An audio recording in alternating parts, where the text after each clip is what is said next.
And then we can start the webcast. Webinar. Hello, hello, hello, hello. Welcome in, everybody. Yeah. We live. We live. Good morning, Welcome everyone. back to day 2 of getting started in security with BHIS and MITRE ATT&CK with our awesome instructor, ATT&CK. You came back. Yes, they're coming back. They're coming back. This is a good thing. Yeah. Absolutely. People are rolling in. Welcome, welcome, welcome. We started a little early just in case people have some questions that you may need help with. Yeah, so don't panic. Yes. We still get 8 minutes. Yes. We're not starting the actual class until the top of the hour.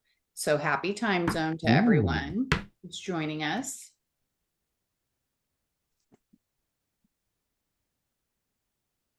I like that link from GFS about the Wireshark week free training and badge from LinkedIn. Oh, it's nice. That'd be a good one to keep hold of. Yeah. Is it specific dates? Yeah, June 14th. So that's what Next week. Well, next week is our summit, so they can't go to that. They have to come to our summit. They can go to it after the summit or before the summit, depending on their time zone. Yeah, could be. It could be.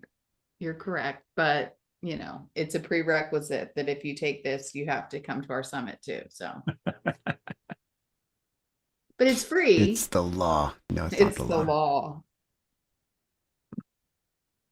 Yeah. And thank you to the nerd herders that have jumped in the background and started work already for the last few hours. Thank you very much, team. Did I miss the Zoom link for today, or is it the same? It should be. Should be the same link, the same exact link for this class. Yeah. Okay.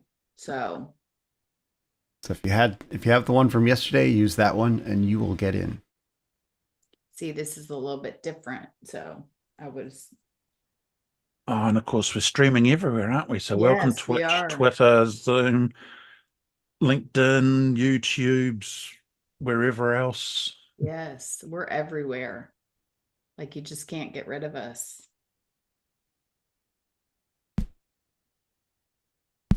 So is everybody ready for class today? Patterson, you feeling good? Day 2? Heck yeah. Yes. I'm raring to go. Yes, you can tell. We're ready. Everybody else is ready. In the chat, why don't you guys give us your best I'm ready GIF. I love GIFs. They're my favorite. Have I mentioned that in other trainings? I love them. My sister and I can have complete and total conversations in just GIF form. Nacho Libre for the win. Yeah. Yes, Arnold.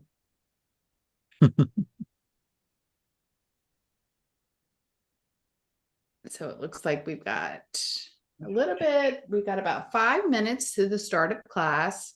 So the actual content hasn't started yet. We show up early, a little bit early. Haircut fish. We show up a little bit early on the last 3 days of class, just to make sure that everybody is all set for the day. And looks like people are ready to go. This is awesome. Yay. I love this. We like an energized class. Yes, we do. And it looks like there's a question in tech support. Did I get tagged? What's happening?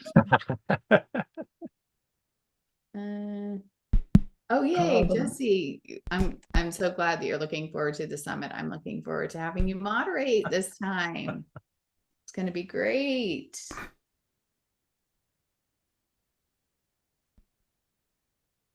Yes. So I keep talking about our summit. I should probably put up a link to it, huh? Let me do that. So we have our incident response summit coming up next week. And it is 11 a.m. to 4. Sorry for the bright screen. Eastern time. And it's free. It's for free dollars. And but there are some post-summit classes if you're interested, but they're not the pay what you can classes. They are our full price classes, just so you know. But it does, you get access to Cyber Range for 12 months. So there's some other benefits too. So please join us with, at least for the summit part. And it'll be streamed. So it'll be up on YouTube pretty much right away if you're not able to join us live. Is Jerry going to be at Yes. the summit? Wait, which Jerry? Johansson? I'm assuming Oja. Is Jerry? Or is he gonna be? It's a good question. Let me look. Do we have the talks up yet? I don't know if we have the talks up yet, but Jerry Johansson is teaching a class, but you might be thinking of Wild West Hacking Fest. Maybe. Ozier. Is it Ozier? Jerry Ozier? Like, does anybody know exactly how to pronounce? Jerry does. Jerry knows. Yeah, I'm sure Jerry.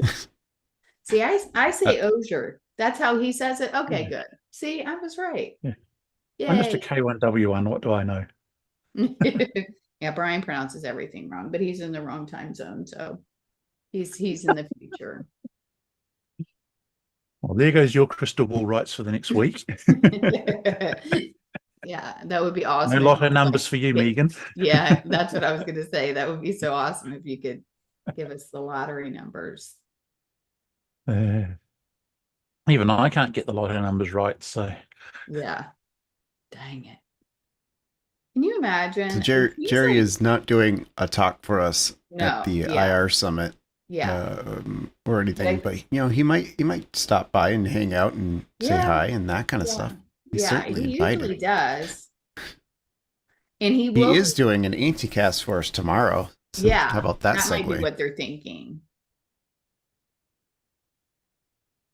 I think that Jerry is a rock star every day. Yep. I think in the world of cybersecurity, he is a rock star. And Patterson is well on his way to becoming a rock star. Yeah. Especially now After that this week's class, you're going to be a certified rock star instructor, just so you know. Nice. now that he's left that training ground and become one of us. Yes. All right. Well, we're at the top of the hour, so we're going to go off camera. Have a good class, but we'll be here supporting you in the background, Patterson. Counting on it. Yep. Counting on it. Be good.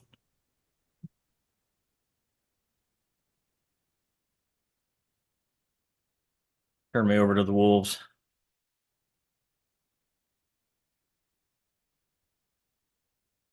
All right. You ready? You ready? You ready? Nice. Hey, welcome back. Day 2. We survived day 1. And I'm not alone this morning. Thank you. Thank you for being here. Another fun-filled day of content and labs, learning and joy. Thanks again to all the support folk, to Ryan and Yuri and Brian, Megan, and the folks manning the tech support channel. And again, in all seriousness, God, I can't imagine being here without them, without all of their support and help. So super, super, super grateful for all that. It makes this work, makes it a success.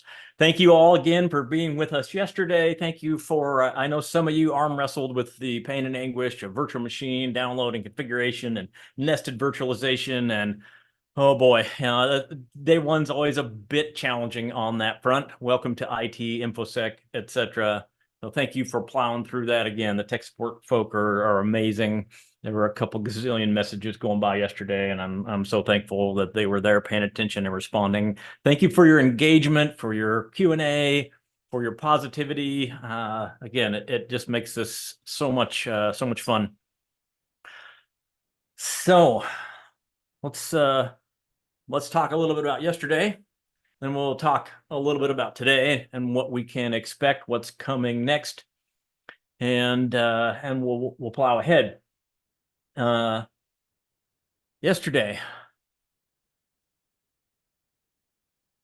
we set the stage for this week, and we basically began our adventure together, saying, here's why we're here, here's what we intend to cover. These 11 things we've sort of distilled years and years and hours and hundreds and hundreds of engagements, pen test, red team, OffSec, incident response, and we've tried to cull our experience and basically refine the gold and then turn around and hand it to you succinctly, tactically, pragmatically, so that you can take what we have learned, even at an introductory level to cybersecurity, and apply it in your career, in your environment, in your enterprise, in your training, in your learning, a launch pad for improving the security posture for your organizations. So yesterday we talked about sort of the necessary evil, some of the challenges of compliance. We mentioned audit scripts in passing, which is a fantastic compendium of resources to make compliance a little more logical, a little more accessible, fantastic resource there. Then we started talking about MITRE in conjunction with a list of 11 potential categorical things that you can do in your environment. We talked about application allow listing, password controls. We're going to revisit one component of password controls here in just a little bit, and then we'll move on to the remaining items. We talked a little bit about MITRE yesterday. As you've learned, I love a good analogy, and so we talked about the design intent of a tool, butter knife versus screwdriver, and again, sometimes MITRE gets a bad rep. Sometimes it gets an overly inflated rep, just depending on who you are and how you approach it, butter knife versus screwdriver, but it is a very useful resource, a common body of knowledge, and as it purports a globally accessible knowledge base of adversary tactics and techniques based on real-world observations. And this is tremendously useful. And again, if you're brand new to this, you might head to MITRE and you might be overwhelmed as you begin to review the multiplicity of techniques, the different categories, and you think, oh my gosh, this is too much. And in truth, that's true to a certain extent, which is why, once again, we're trying to simplify the ingestion review applicability of MITRE, consolidating into our 11 items. And really what we're trying to do, as I'm sure you gathered yesterday, as we touched on MITRE a couple different times, this is the overarching kill chain at the top, just a generalized methodology for many attacks in the wild, from recon all the way to C2 and exfil. This is not necessarily linear, but it does make some sense in terms of an overall approach to an attack.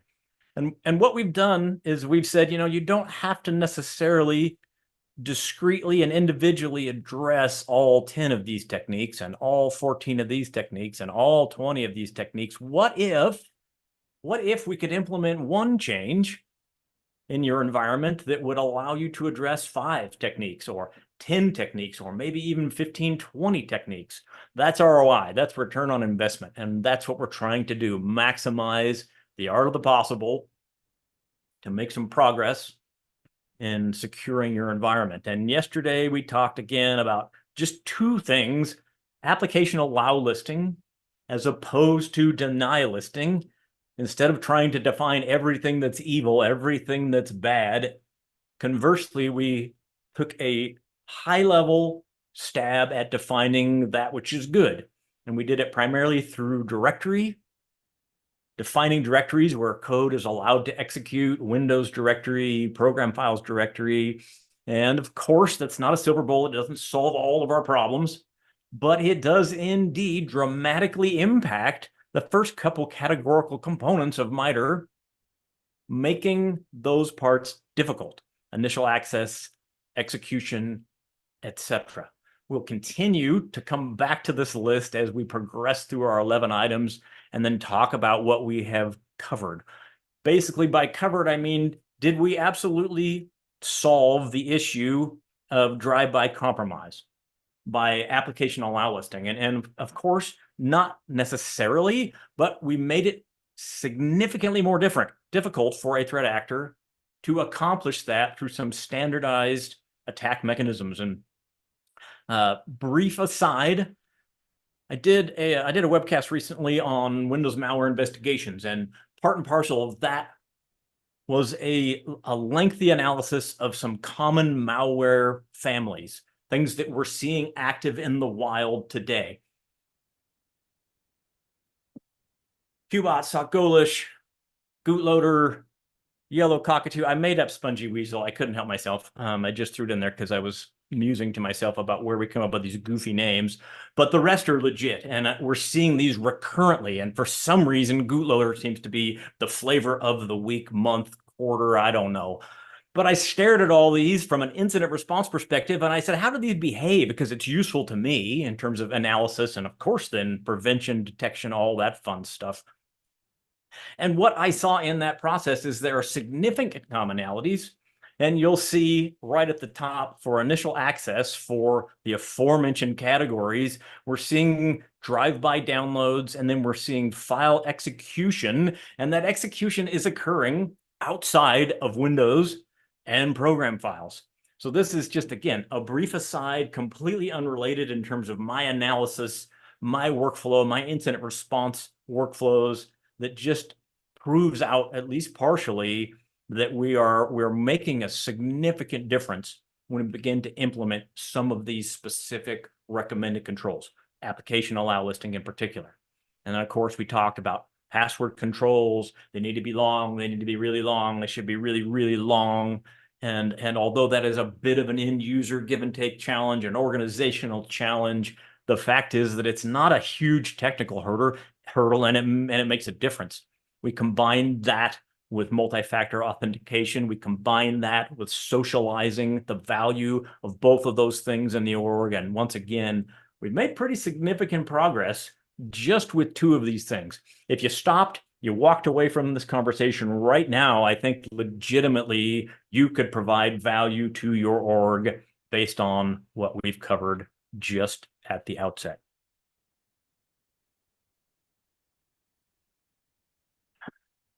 All right.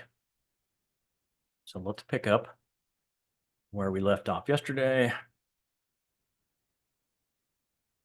Fast forward to password spray.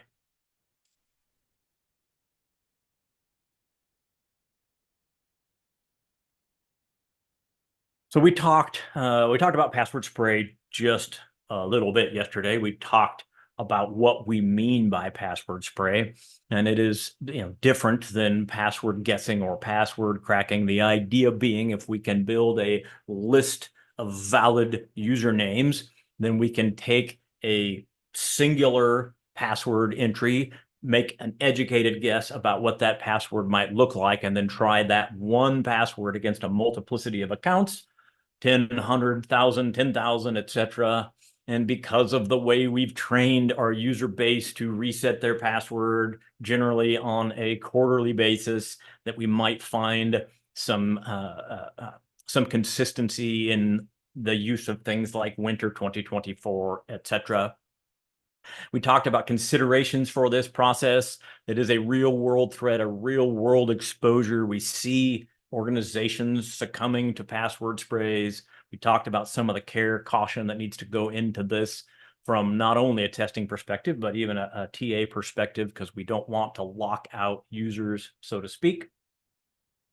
We ended yesterday with some hashcat forays to do password cracking, and today we're going to jump right into a lab pretty quickly. Just a quick logistical tidbit. today's schedule is pretty close to the same as yesterday's schedule. We're here together for a fun and fantastic 4-ish hours from 12 to 4. And we'll try and get done a little advance of 4 so we can do some Q&A like we did yesterday. We'll do 3 labs, possibly 4 labs today, just depending on how things play out and timing and our Q&A and any particular technical questions or issues. So, as per yesterday, I'm going to just step through each of the labs quickly together. I'm going to turn you loose here relatively quickly to explore the password spraying lab on your own, and then we'll come back together thereafter and step through it together slowly and methodically. So make sure you understand what's happening, the how and the why, etc. I don't know about you, but I left my VM running all night, and curses upon Microsoft. They, irrespective of my disabling Windows Update service, magically they installed the security update overnight and broke my ability to launch terminal as admin. No big deal. Just reckon that you may not have had that problem yesterday, but you might have it today. There are workarounds in each lab should that happen to you. So again, don't fret, but fair warning. Some things may have changed if you're silly enough to have left your VM running all night. All right.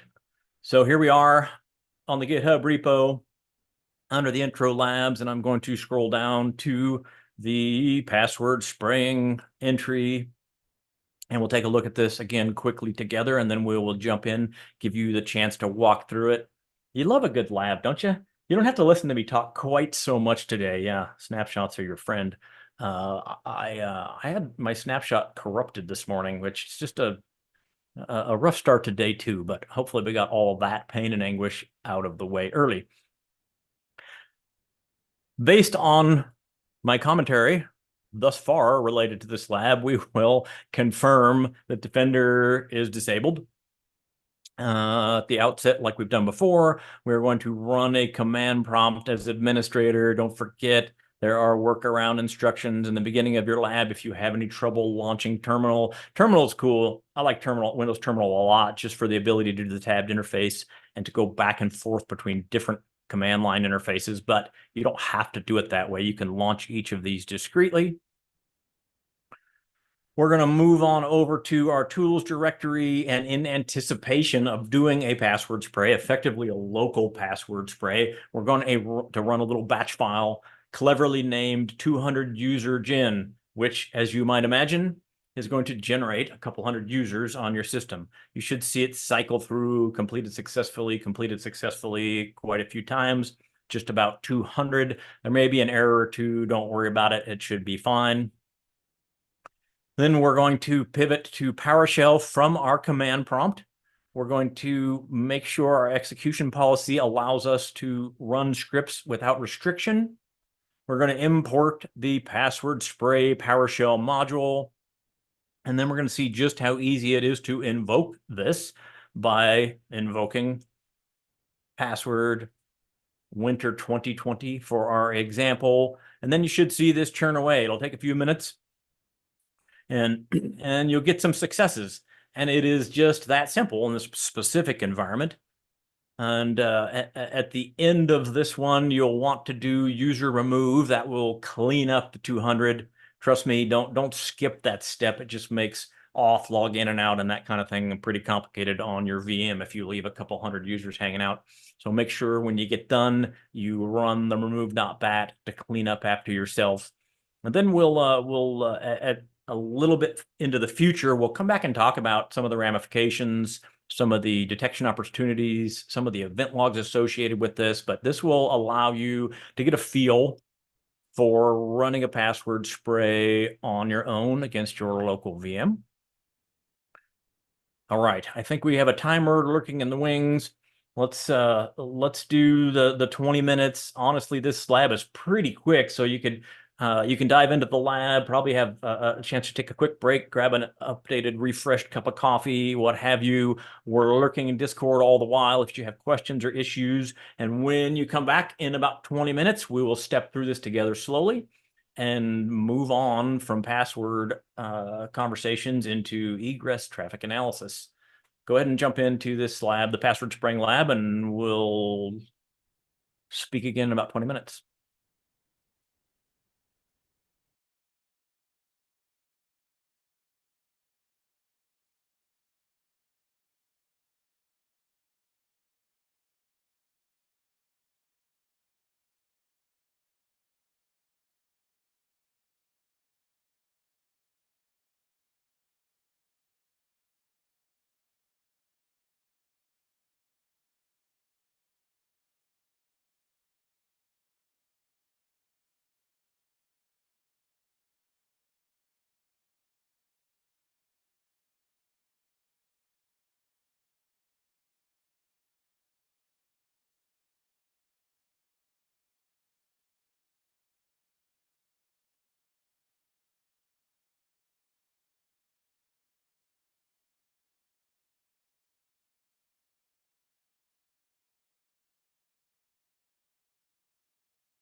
Welcome back from our first lab of the day. A couple stragglers came in, no worries. If you're just joining us, we just started off with a recap of yesterday and then go straight away into our first lab of the day, password spraying, to sort of tie up the categorical conversation about passwords in general. After this lab, we'll move on to our next subject. I was was thinking during that last break, I don't know if you've heard the story, you probably have heard the story. It's an age-old tale about the two hikers that are in the woods, and a bear begins to chase the hikers, and one of the hikers stops, pulls out some running shoes out of their bag, puts on the running shoes. The other hiker says, "Are you crazy? You can't outrun the bear." And the hiker putting on the tennis shoe says, "I don't have to outrun the bear. I just have to outrun you." And I confess that comes to mind fairly frequently when it comes to cybersecurity. It's like, in a lot of ways, we can't obviate the possibility of a bear attack. However, we can make ourselves a much less attractive target by just doing some simple things that perhaps the other hikers are not doing. Maybe that's morbid, maybe that's terrible. I guess I do primarily incident response for a living, and the vast majority of attacks that I work are opportunistic. They're not targeted. That doesn't mean that some of them aren't targeted, of course, but the vast majority are just simple failures in InfoSec configuration, hygiene, etc. And so, again, that's just a brief aside. It's probably not terribly germane. In any case, let's take a look at the password spray lab. And I guess what I'm thinking as we go through these topics is I want, my organization, I want your organization to be just a little bit more secure, a little less attractive of a target than possibly other orgs or competitive environments, so that you avoid getting mauled. So let's step through password spray. Let's make sure, I haven't actually checked this morning, so let's make sure that red error text comes up. Good sign. Control L, clear the screen. I have a terminal open as administrator. Let's go ahead and move to an administrative command prompt. As always, if you're having any trouble with terminal, you can go directly to start and type in whatever is appropriate. PowerShell, run as administrator, Ubuntu. Oops, you should spell Ubuntu correctly. I mean, what is AI good for if I can't misspell Ubuntu? In any case, run as administrator. You get the idea. Next thing we're going to do is cd to our tools directory. Tab completion is my friend. We're going to run the 200 user gen bat. There was a question in passing, which is awesome. Why doesn't this batch file or the removed batch file work from PowerShell? And I think in that particular instance, it's just because the current directory is not by default included in the path statement for PowerShell. So if you want to run this, you would have to directly specify the current path. Now, it'll usually figure that out for you if you do tab completion. In any case, we're going to run it from command. I'm going to mash enter, and we should see a couple hundred approximate entries for creation of accounts. Also, some great discussion in the chat during the lab. Is this something we could use in production, or is this custom generated?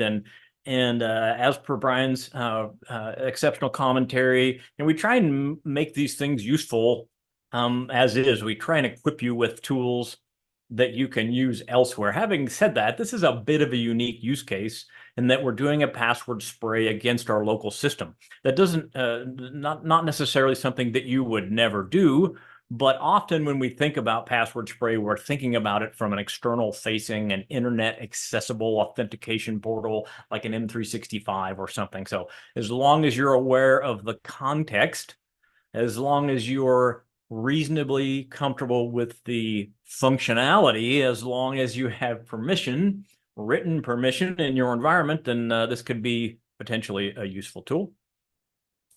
CLS to clear screen. We're going to go back to PowerShell.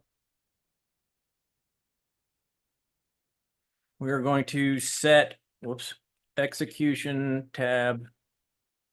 No, I don't want undefined. That might work, but unrestricted.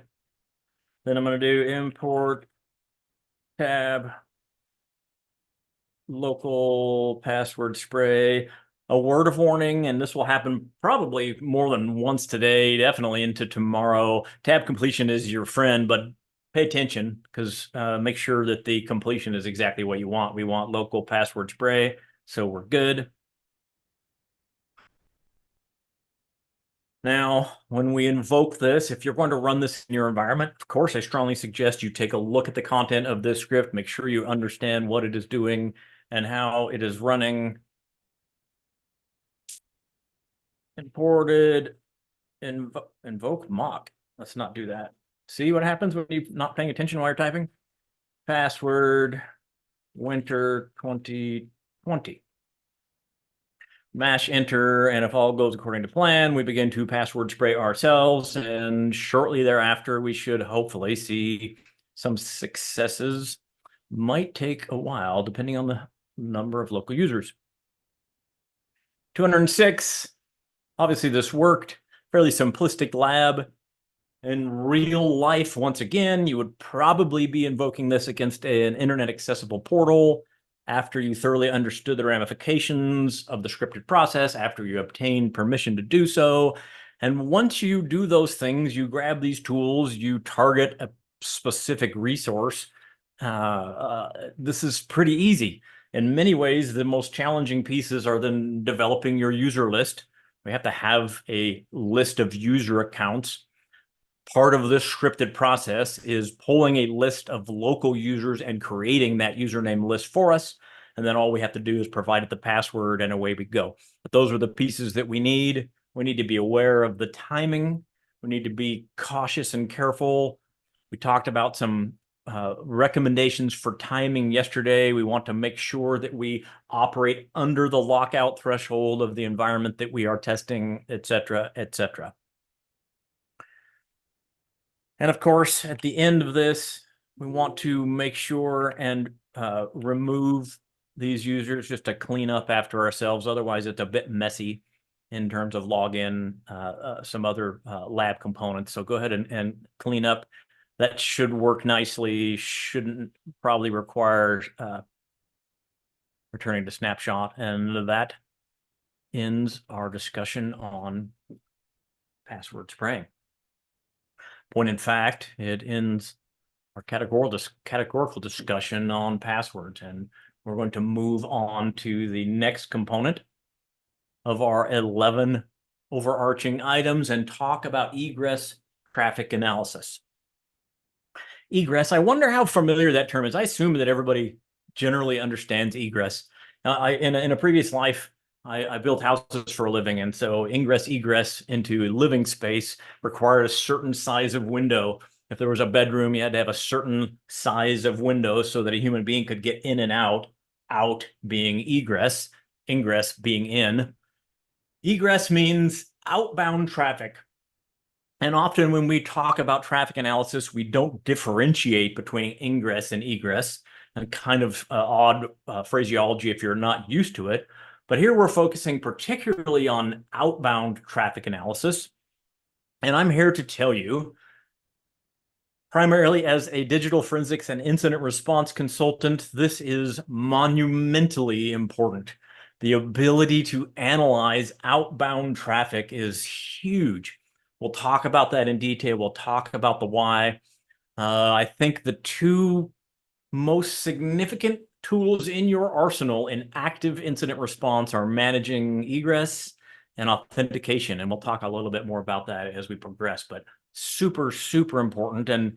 And maybe you've heard this, maybe not, but I've heard in a few different circles, in a few different circumstances, the idea that two things, that endpoint is the future of security. I've also heard identity is the future of security. And I honestly adhere to those to a certain extent. They're oversimplified, of course, but it wasn't that long ago that we thought about internet ingress egress as sort of the future of security. We took for granted that the firewall was critical, that communications to and from the internet were absolutely critical. And I think as we've moved towards higher volume of network bandwidth throughput, as we've moved towards more and more encrypted communications, we've sort of moved away from the importance of egress traffic analysis, and we've shifted our focus to endpoint and identity, and those things are monumentally significant as well, but we do not want to ignore this. We don't want to fall into the same trap that we've seen on the last two subjects, which is this is just too hard. So I don't think we can do it. It can be difficult, but it can be absolutely critical. And it is one of the first things that I want to know when I engage in a customer environment. What kind of visibility do you have in your internet ingress egress? Because that can be a treasure trove for investigative analysis. Fortunately and unsurprisingly, MITRE agrees with me. These are some of the categories that relate to egress. Ports, data obfuscation, data exfiltration, data encryption, scheduled outbound calls, transfer, command and control, remote file copy, remote access, port knocking, web services, etc., etc., etc. You get the idea. Back to the idea that we're trying to find some overarching controls that can help us to address multiple tactics and techniques. This just needs to be on your list. We need to talk about this. We need to review it. You know, if you think about it, if you have threat actor interactions with a system in your environment and nothing that the threat actor does ever transits the wire, if all of their activity is focal to a single endpoint and no network communications, no inter-system communications at all, how much do you care about what happened on that singular endpoint? I'm not suggesting that you don't care at all, but truthfully, when things start to get interesting is when we have command and control, when we have data access and exfiltration, if we have remote movement, if we have lateral movement within our environment, that's when we start to care a great deal. And again, back to the idea that visibility into network is just super important.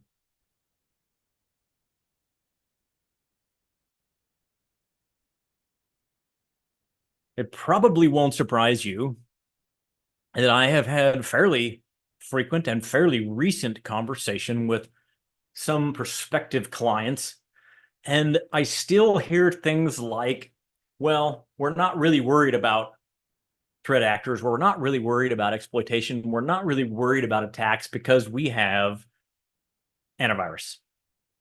I literally had a prospective client tell me week before last that they use Panda antivirus, and because of how cool Panda antivirus is, they really don't need to worry about any other security components.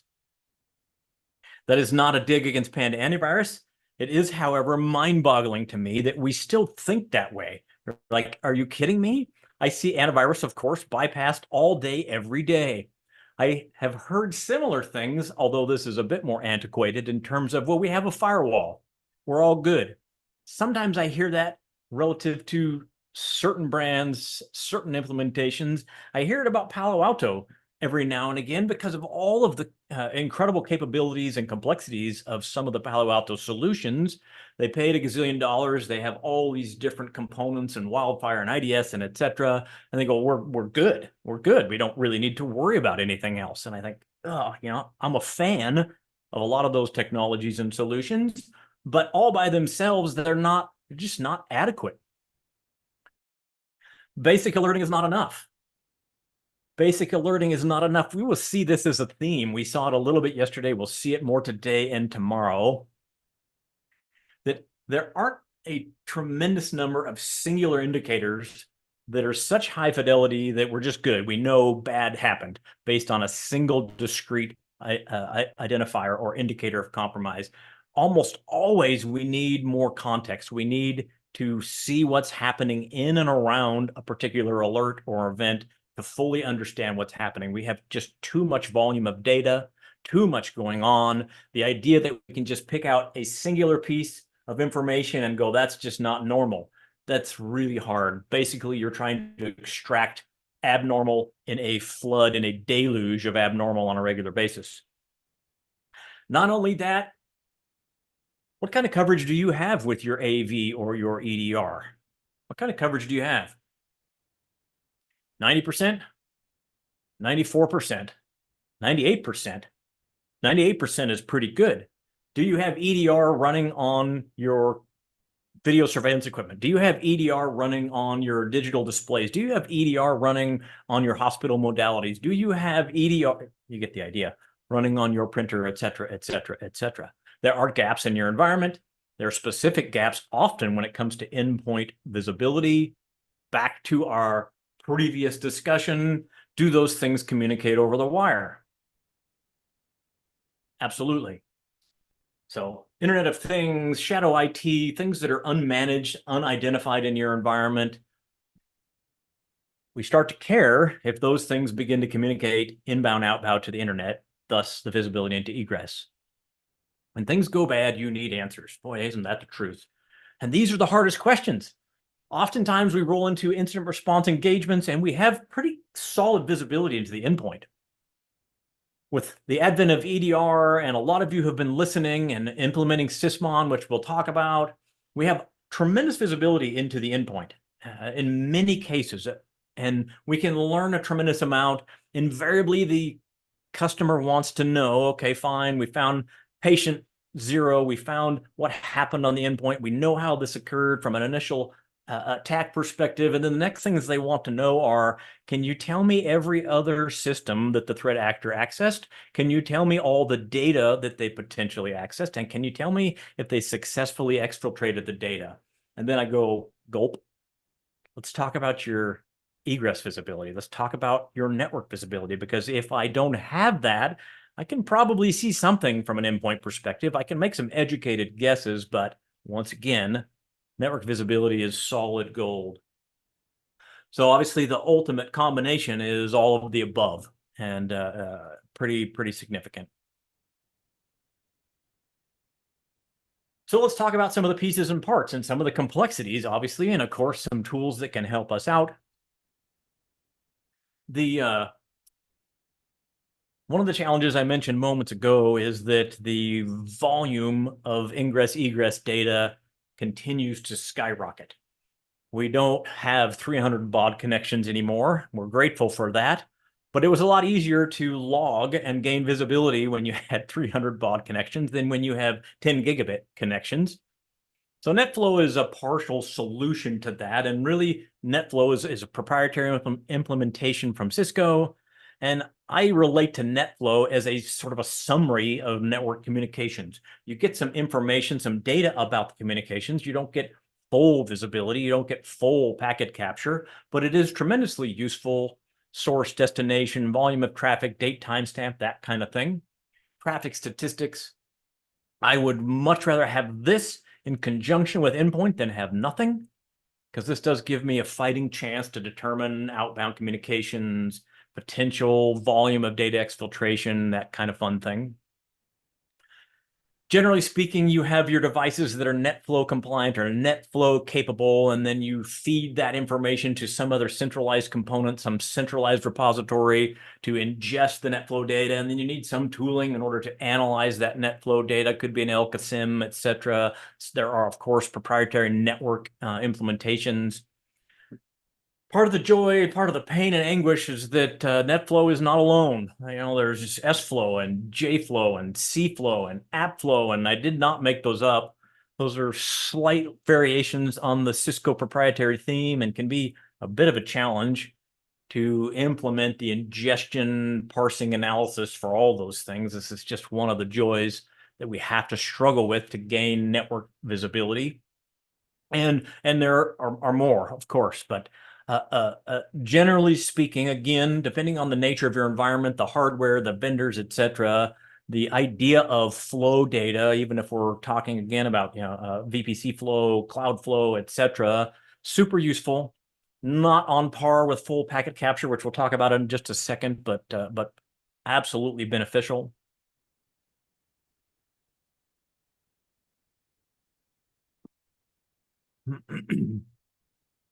I have a confession to make, and that is that before I came to Black Hills, I didn't work with or appreciate Zeek very much, but we like Zeek. We have some incredible expertise when it comes to implementation management, ingestion, monitoring of Zeek, and I've learned to appreciate the capabilities of Zeek as a network visibility tool for its speed, its scalability, for its accessibility, for its incredible support.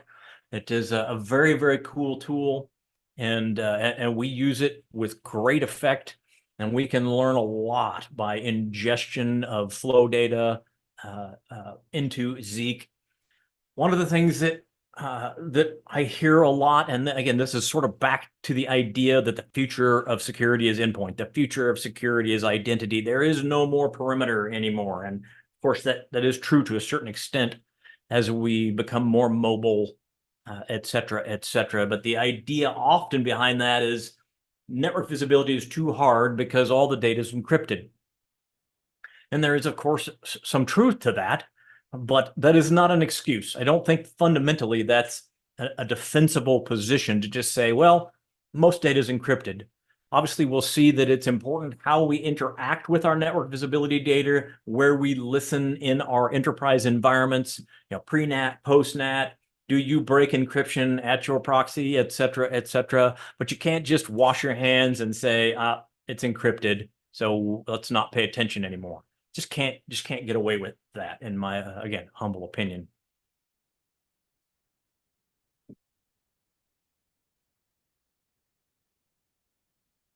Of course, hunt teaming or threat hunting, depending on what you want to call it, phraseology, terminology, whatever.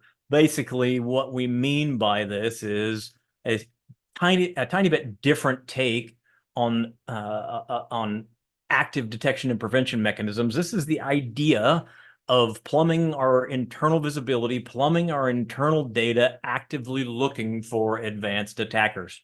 We're going to go proactively search out indicators of compromise, indicators of abnormality, indicators of unauthorized behaviors in our environment.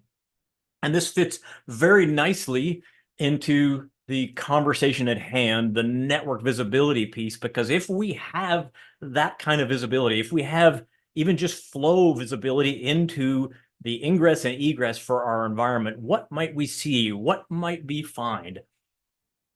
Potentially tremendously valuable. The idea often is assumed breach, assumed compromise. You've probably been compromised. Think about that for just a second. There's a tiny bit of hyperbole there. I get a little frustrated from a sales pitch perspective when you talk to a security vendor and they're like, well, you've probably already been compromised. APT123 is already in your environment. They've been there for years and you just don't know it. That's possible, but that's not really what we're talking about here. What we're talking about here in this context is there are probably things going on in your environment that are unauthorized at the very least. And I can almost guarantee you, if you're not monitoring egress traffic and you begin to monitor egress traffic, you will find some surprises like, I didn't realize we were interacting with that vendor. I didn't realize we were using that remote access, remote control solution, et cetera, et cetera.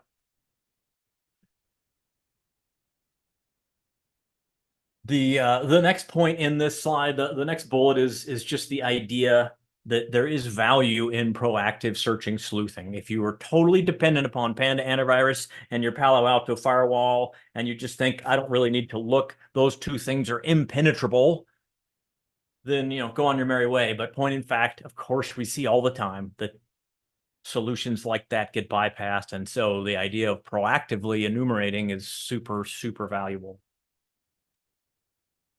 Oh yeah, and math, lots of math. I was thinking about that. I didn't go into this line of work for report writing or math, but I was suckered, and apparently maybe you were too. So that's fine. We talked about the challenges, we talked about value. what do we actually do with this data? If we can acquire this data, what do we do with it? Zeek is, of course, a tremendous tool. Another tool, we're going to talk about a couple different tools. Another tool that is pretty powerful, and the price is right because it's free, is called RITA, Real Intelligence Threat Analytics. And if you're not familiar, you should be. It's a very cool project developed by BHIS, named after John's late mother. A very, very cool backstory, very, very cool technology. And it was designed to help us with the challenges we just discussed.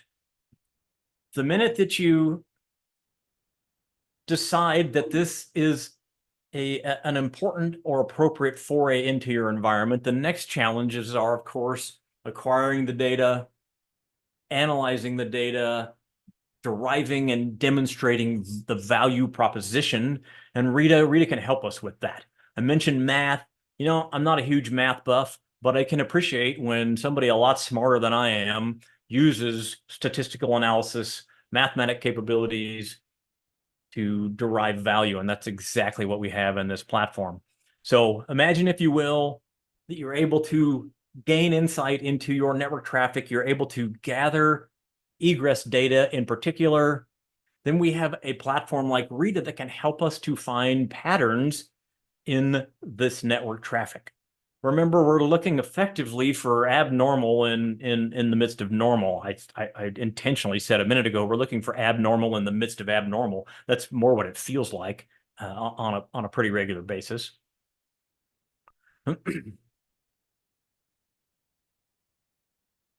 We're going to target some specific components. Back to the idea that there are multiple tactics, techniques from a MITRE perspective, specific to egress traffic, specific to network traffic. One of those is beaconing. One of those is the idea that if we have a threat actor active in our environment, there's going to be some level of communication between that threat actor and external remote systems. And one of those can be termed as beaconing, which is a consistent intermittent connection, generally speaking, outbound from an impacted host to a threat actor controlled system. And we'll talk about how that looks and how that works and how we can potentially identify that. Rita allows us some deny listing, DNS view, long connection analysis. We're going to play with this, of course, in a lab in just a minute, and extremely powerful. Categorically, a handful of different ways for us to slice and dice network traffic, looking for the anomalies that we care about, looking for indications of compromise, looking for unauthorized connectivity. Once again, effectively looking for abnormal in a very, very, very large, complicated bucket of what often just feels like abnormal in general. And did I mention it's free? That's pretty cool. GitHub link is there.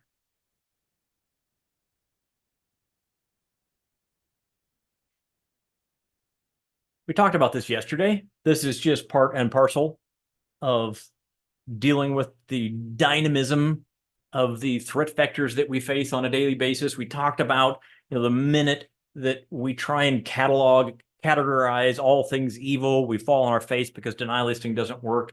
Why? Because we saw yesterday the parabolic curve of exponential number of threats that we face. It changes, it grows. The threat actors, as soon as we find a way to stop malware XYZ, they take that malware and turn it into malware ABC, and on and on and on and on. Having said that, in spite of the efforts to obfuscate, to hide, to alter, we see some consistency in the attributes of command and control communications, of unauthorized or malicious egress communications. Do they vary? Yes, absolutely. Do the threat actors try to hide them from us? Yes, absolutely. But we have a multiplicity of attributes that we can review, because some of these things, some of these patterns remain consistent. And this slide just attempts to show 3 potential variables, and those are connection time, communication interval, and data size. And we're looking for consistency. We're looking for attributes that remain consistent throughout a network conversation. So, for example, we could see that an endpoint is communicating with 1.2.3.4, and the connection time is varied. Connection interval could be varied. We see consistency in data size, which might allow us to investigate this further. Or conversely, we see consistency in interval, which is just not normal for a typical user engagement with an IP address, that kind of thing. And then we're going to talk, this is one of my favorite analytical discussions when it comes specifically to incident response. We'll talk a little bit about looking for outliers, for least frequency of occurrence, which is hugely, hugely beneficial. Again, in a huge monumental sea of what looks like abnormal, finding things that stand out, finding things that are different. And again, Rita can help us with all these things.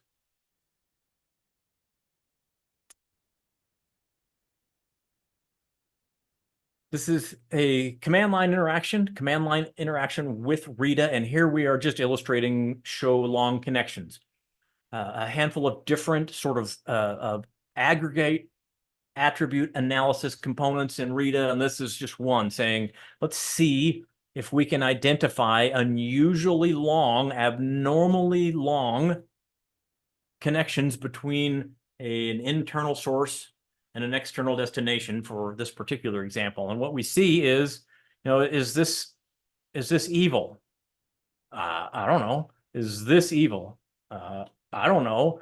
But you start to look at these timing, and 86,222 seconds is a mighty long time. Often what this does is just lead us to further analysis. These are some critical clues as we're potentially doing threat hunting, where we go, okay, that looks abnormal. That is significantly higher than other indicators, other typical connections in our environment. So we're going to want to go check that out.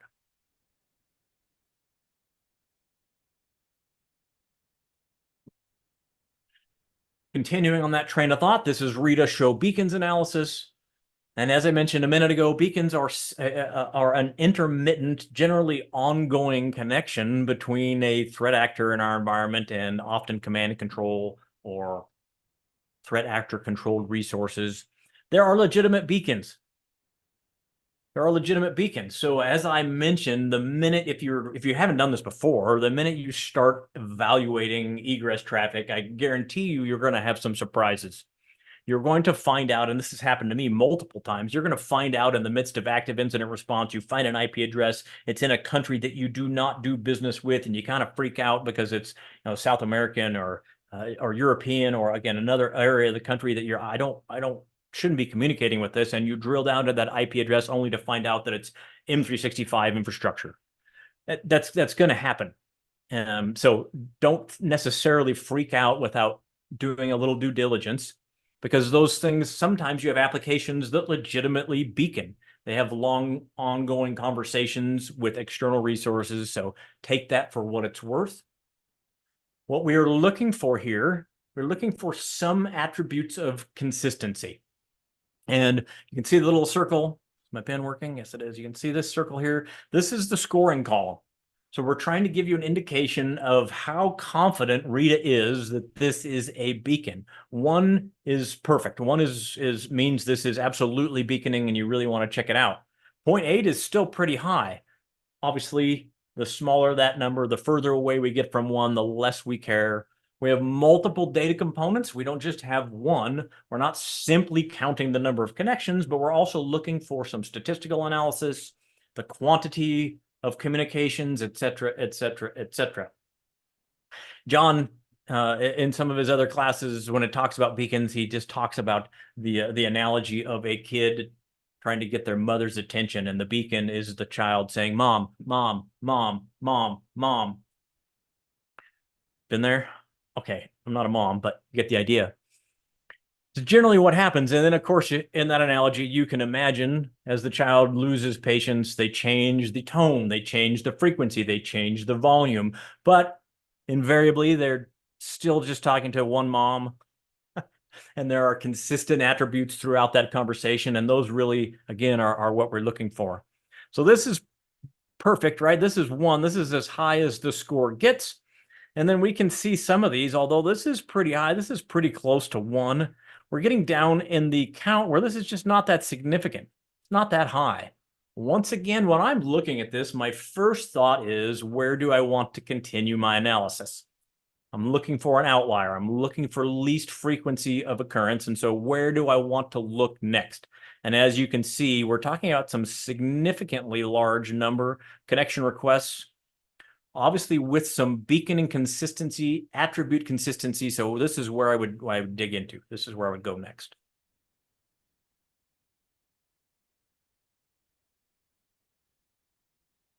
Megan is a mom of beacons. Yeah. Well, I have the greatest respect for mothers. That's an entirely different discussion. But what will you find other than malware? This was a comment I made just a minute ago. You're going to find something fascinating and interesting, almost guaranteed, especially if you haven't been doing this, if you haven't been doing egress traffic analysis or traffic analysis before, or even if you just haven't leveraged RITA to help you look at beacons, network anomalies, etc. It will be eye-opening. And you may find there are remote connectivity tools that you did not intend or authorize. That's a common one. TeamViewer's had some issues, but specifically, these are some of the things that you might find. I've worked in healthcare a lot. You probably encountered in your enterprise environment unknown client access VPNs, unknown point-to-point VPNs, et cetera, land turtles on here for the win.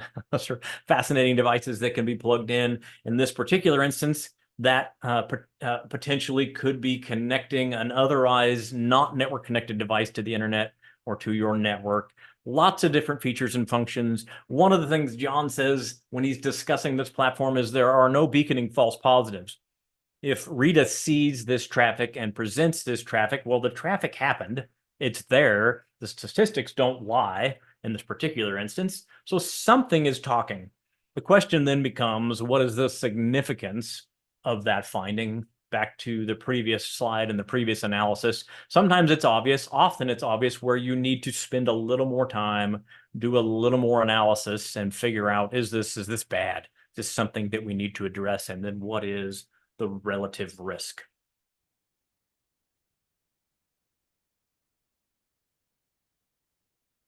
It's free. It's well documented.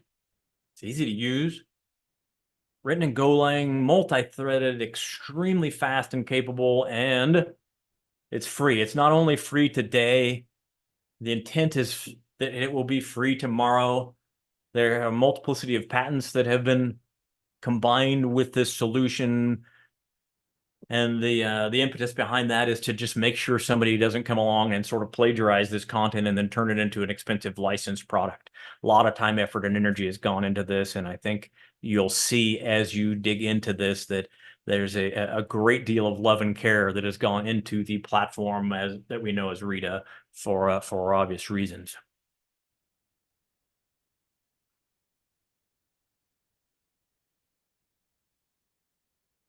Would I rather have full PCAP versus flow data? You betcha. Yeah, PCAP is awesome. PCAP is portable. PCAP gives me effectively, if captured appropriately, the full visibility. Is no longer just a summary of network flow. It's the whole thing. I get to see the entirety of the conversation. Now, can I visualize all of that depending on encryption and obfuscation? Not necessarily, but it literally at least is a recording, if you will, of the entirety of the captured data. Super valuable. The problem is, back to our analogy, if you're running a 300 baud internet connection, no problem. We can manage this entirely. We can save it. We can save it for a reasonable length of time. If you're running a 10 gigabit connection, multiple 10 gigabit connections, this becomes really challenging. And legitimately, encryption is an issue. And it is not super intuitive. If you stare at the data on screen and you've never looked at a packet capture before, you might go, I have no idea what that means. I suspect if you stare at it for a little bit longer, you'll begin to sleuth it out. Things like source IP address and destination IP address and source port and destination port and payload size, etc., timing, date timestamps. So it's not impossible, but there is a bit of a learning curve involved. TCP dump and Wireshark really are the tools to beat. TCP dump usually leveraged from a command line perspective, often leveraged from a Linux Unix system. Wireshark has a nice UI with some really cool tools and capabilities for visualizing your data, a little heavier because it's got all that visualization analysis built into it and the GUI front end. T-Shark, of course, is a command line component of that solution. Entirely different discussions. You want to learn more about that. Lots of resources. We have webcasts. We have some great blog posts, etc., that we can point your way. And of course, we're going to experiment with some network data analysis in just a few minutes. This is just a slide to indicate some of the important considerations, maybe a tiny bit of complexity. You know, it's fine and well to say, capture your data. How do you do that? How do you capture all of your egress data? If you're in a smallish environment and you have a single point of presence, a single connection to the internet, then maybe you got just one firewall as per this diagram. Of course, we see the skull and crossbones. That's the threat actor. That's the bad guy. Maybe that's the pen tester or the red teamer. We see on the right-hand side a sickly looking desktop. I'm guessing that's the compromised system. And if that is the oversimplified network architecture, where are you going to listen? Where are you going to acquire that egress data? Now, pre-NAT for the win. Network address translation effectively translates an internal IP address to a public IP address and port. We don't really need to go down that rabbit hole right now. Just recognize that if we capture it here, it's easier to ingest and interpret than if we try and capture it here. So pre-NAT, we need an ingestion system like a Zeek, and then we can use something like a Rita to analyze the data that we have acquired. This is not trivial. It's not overly complicated, but it's not trivial in terms of performance. You know, network taps, data storage. I don't know if you've ever tried to have a conversation with the network engineering team and say, I need a span port and I need to capture all of the data that's going in and out of the firewall. They'll likely look at you like you're insane. You have no idea what you're talking about. You have no idea the complexity of the ask. So just be prepared to have a reasonable, logical conversation about what you're trying to accomplish. Honestly, be prepared potentially to do a POC, a proof of concept or proof of value, and say, you know what, I get it. This might be hard. It might be onerous for the network engineers. How about if we just do a sample? We'll do a data sample, temporary. We don't need to take up the entirety of our NAS or our storage area network. Let's just do a data sample. We'll pull that into Zeek. We'll do some Rita analysis. Let's see what we could see. Let's see what we might learn. And then translate that into a value proposition. That can be hugely beneficial and maybe lower effort, really low cost to get you some progress on your egress capture, not egress capture. I made it all the way through what? 14 slides before I made up a word? Not bad, really. Not bad at all. Just wait till tomorrow.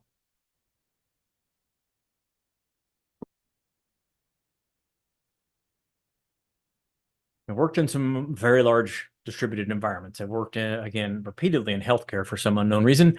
And at some point after the proof of value, proof of concept, making the business use case, the security use case for egress traffic monitoring, you may outgrow the free solutions.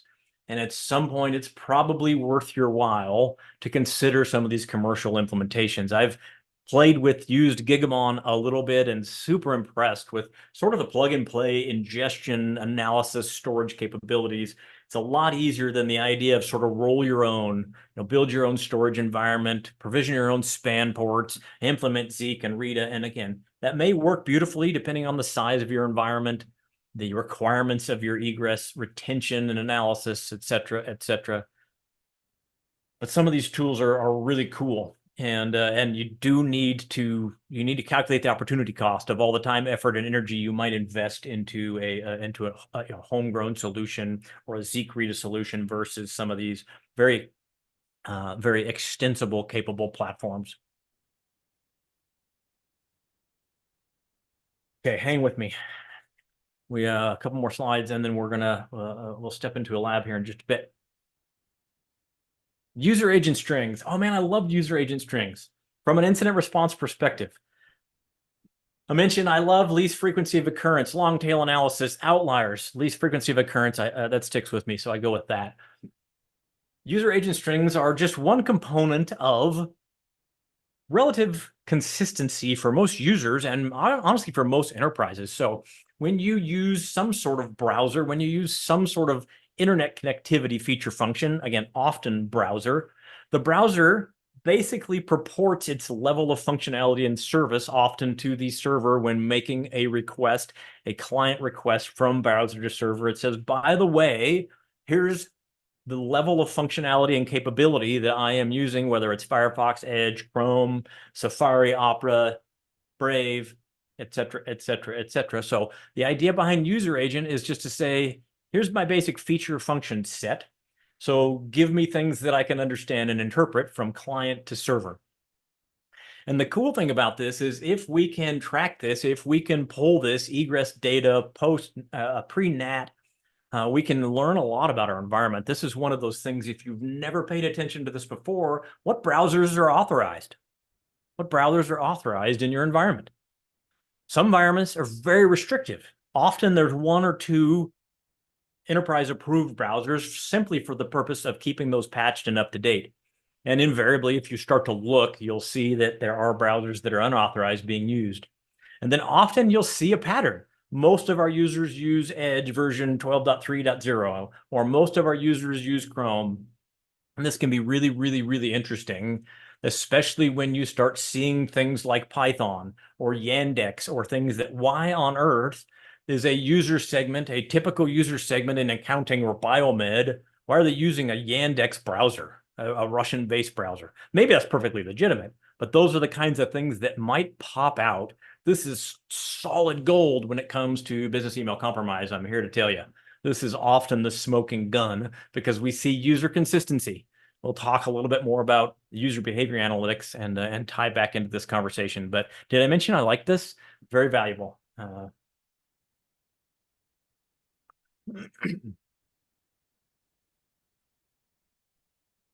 JA3 or JA3, or I don't know how you're supposed to say it, is the idea that that the whole notion of encrypted communications is legit. It's a challenge. It presents some unique hurdles for us as analysts, as security practitioners, and Salesforce, I believe this is a Salesforce compendium, developed the idea of JA3 that back to our overarching consistency of attributes, what if we could define common components and then identify certain types of connectivities, certain types of unauthorized or anomalous behavior, and JA3 attempts to do that for SSL, TLS, to do a basic fingerprint. Although we may not have full visibility into the encrypted packets, encrypted data, encrypted communications, we might be able to extract some pieces and parts that provide a fingerprint or a signature, if you will, that can help us to sleuth out anomalous, unauthorized, evil, etc.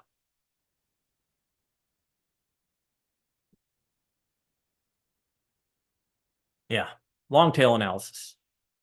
Outliers, least frequency of occurrence. There's really cool math in here, mode and median and mean, and I had some other notes about the actual algorithms and the cool technologies, and I don't understand most of it, so I just might as well be honest and upfront about it. I'm thankful for the folk who do and who have developed the analysis platform so that I don't have to. I would far rather be hunting down the threat actor directly than trying to figure out complex calculations. So again, I'm thankful this is important. Finding things that stand out is just critical capability. However you do it, you can do this through your EDR, you can do this through your SIM, you can do this through a tool like Rita or commercial tool, but it is extremely useful when you're trying to find badness in a huge, complex data pool. It's my friend. It's my friend in active incident response for sure. Deny list in Rita. This is the front end Gula. God, I did it again. This is the Gula. You can use that if you want. That stands for graphic user. I have no idea. The idea behind deny list AC Hunter GUI is that we can define known bad. And this might help us again to sort out, to more quickly ascertain evil, high fidelity alerting as opposed to low fidelity or normal. Have you ever heard of Security Onion? I don't think it has quite as nice a Gula, I'm just going to run with that. In any case, very cool tool, very cool capability. If you're unfamiliar, lots of resources and options. They provide training for the platform, free training, paid support. Very cool, very capable. Something you should definitely check out. Integrates with lots of other pieces and parts from Zeek to Suricata. This is basically your, this is the king of the hill for network visibility security for free platforms for sure. Arguably better than some paid platforms. And of course integrates with Rita, which is why we threw it in here. Yeah, it is not all the end all be all, and there's some complexity and some fun and games. But if you're kind of new to this space and you're fascinated or interested in the forays into egress analysis or network analysis, including sort of IDS, IPS, and visibility functionality, definitely something that I would check out. Okay, told you we were coming up to a lab. We're going to do a lab on Rita and AC Hunter. Let's take a peek. We'll do a quick walkthrough, and then we will turn you loose to do this on your own, and then we'll come back together, of course, as per usual, and walk through it slowly together. Whoops. Control L does not work in command prompt. That's okay. Let's go to Intro to Security, Rita and AC Hunter. We're going to basically introduce you to AC Hunter in this lab. We haven't really talked about it much. AC Hunter is, there's a community edition of AC Hunter, there's a commercial edition of AC Hunter, and it provides a very nice GUI front end to Rita. The core functionality behind AC Hunter is available to you through Rita specifically. So the features and functions are there. There's some ease of use and definitely some useful beautification and accessibility features if you want to check out AC Hunter. So this is not an overly complicated technical lab. We did not we don't have the time and energy, honestly, to set up the Zeek and the network taps and to ingest the data and to pull into Rita. So instead, we've sort of cut to the chase. We're going to give you the visibility output, the reporting output, so that you can see what would be generated, derive the value from that process. And so we're going to open File Explorer. We are going to head to C:/Tools, or it's also in your quick access. We're going to go to the Rita HTML report option. Make sure I'm not missing anything. We're going to open the index file. You can see here that these are Rita analysis output. And we're going to see these names in just a minute when we drill down to the HTML report. These are arbitrary names, meaning that those are defined at the analysis component, but they're meant to be meaningful, descriptive of the command and control and/or analysis that was ingested. So these are named according to a particular tool. In this case, a command and control tool. We'll see that in just a second. So if we double click on index, it's a little hard to keep this side by side. But what you'll see again, you'll recognize those names because we just looked at them. We're going to scroll down and it's going to direct you. Make sure you grab the right one, not that you're going to hurt anything, but it will confuse the remaining steps and stages. So we're going for VS Agent 315, VS Agent 315, not 316. Again, not that you're going to hurt anything. And then you'll see at the top of this, the Rita analysis broken down descriptively, categorically. And I think we want to go to beacons. You'll drill into beacons, and then you'll see, just as we saw in our discussion and in our slides, that we have a score component. This is pretty darn close to 1. This is also pretty darn close to 1. Which one do you care about? Which one probably deserves some analysis based on the number of connections? There's definitely some consistency. Mom, 4,532 times.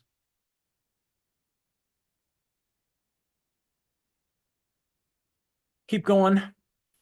Talk a little bit about the other components of that output. You can dig into the statistical pieces. You can delve into the math if that excites you. We can keep going. We're going to switch and go to the DNS cat. Whoops.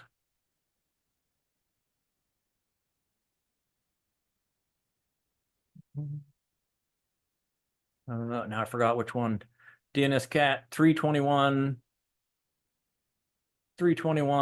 continue our process. This is intended to highlight, of course, that there are more ways than one to do beaconing.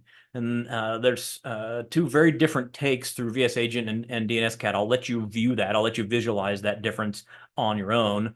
But obviously, DNS-CAT, spoiler alert, relates to DNS. So you drill into the DNS and you see weirdness. We'll talk about that in just a minute.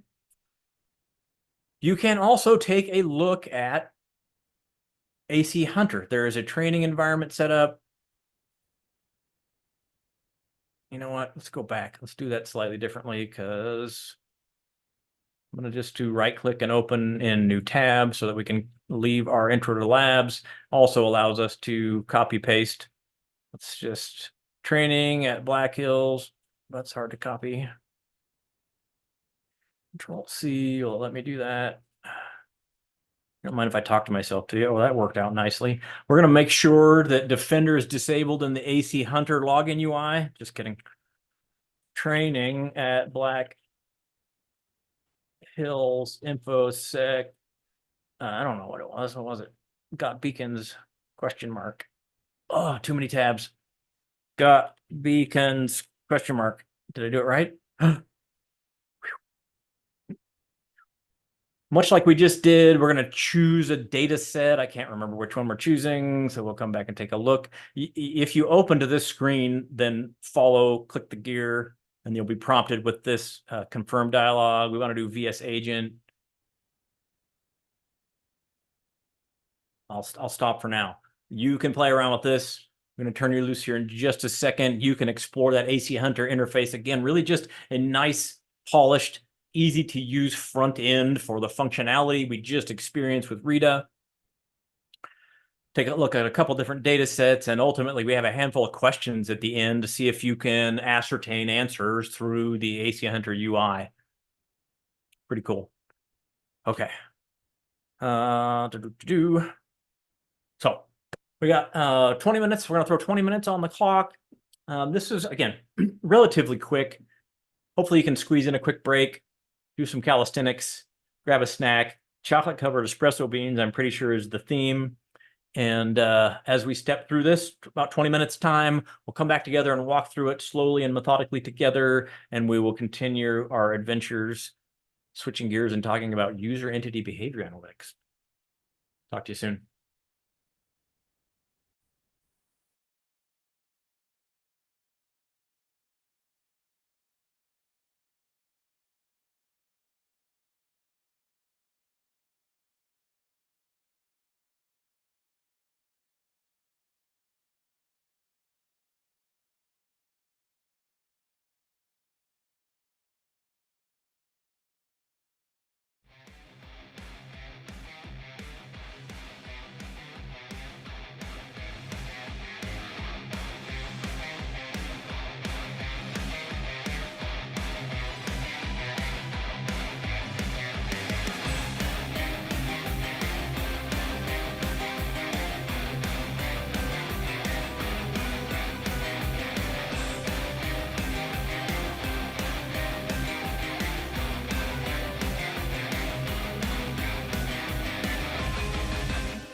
I I don't know how or if I should comment about the current conversation in Discord.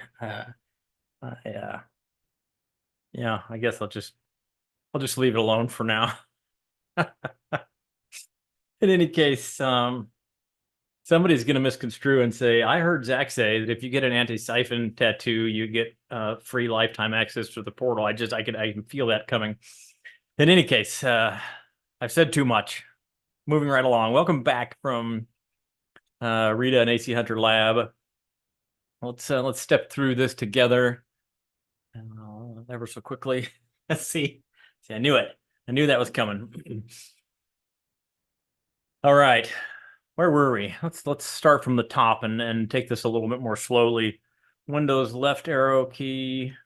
I said Windows left arrow key. How come left arrow? Left arrow. Left arrow. Thank you. And let's see. So we're opening our HTML report. I should have that open right here. And if I keep doing that, I'm going to be very upset with myself. Right arrow. I'm trying to get, yes, thank you. My goodness. Make sure we're in the right place at the right time. Always, always important. So we started off by looking at VS Agent. And you can obviously pop back and forth and take a look at these. One of the cool things about this is, for me at least, is the ease of use. I don't use this a lot, so to speak, in active incident response. This is not the kind of thing that you roll into an environment and then deploy in the midst of active incident outbreak, etc. If it's in place and you have this data, tremendously valuable and useful. But the thing I like about it is its accessibility. It's just not super complicated, at least from a UI perspective. Now, the point in fact, if you're going to use this tool, you're probably going to port this data someplace else. You're probably not going to be discretely outputting an HTML file for all of your analysis. But for the initial foray, for the initial analysis, maybe even initial point of value, proof of value, proof of concept, just very accessible, easy to use. And so we start by taking a look at the beacons, much like we did before. And just me from an analytical perspective, as I mentioned a few slides ago, I'm looking for outliers. I'm looking for next points of analysis, next points of interest. In many instances, when you're going through this process, you may be looking for some discrete indicators to feed to another analyst.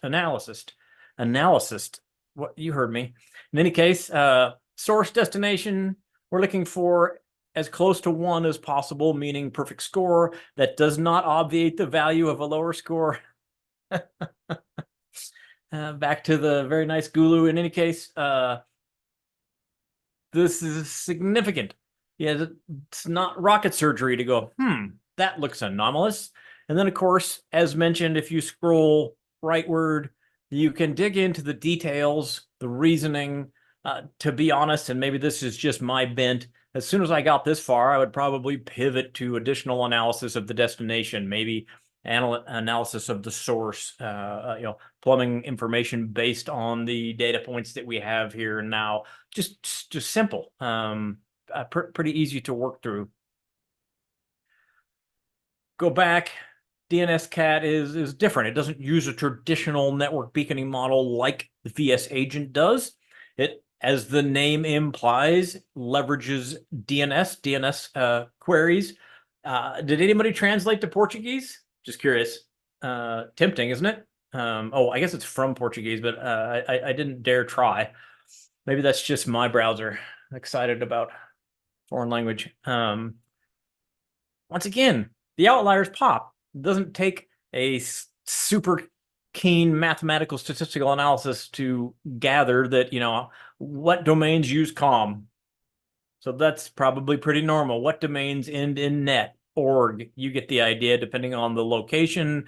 So naturally, you would be drawn to 23,000 subdomains, almost 41,000 visits to nanobotninjas.com. Wow, think maybe we better investigate. Potentially, you look at that and go, we do business with Nanobot Ninjas. Possible. Maybe they got an Antisyphon tattoo, and so we're a sponsor. I mean, you never know. But generally speaking, this bubbles to the surface, the long tail analysis. Again, the consistent distribution of attributes that guide our investigative forays. Super, super powerful, super useful. And then I suspect I'm still successfully logged in over yonder. Yes, I am. So we can pivot to AC Hunter.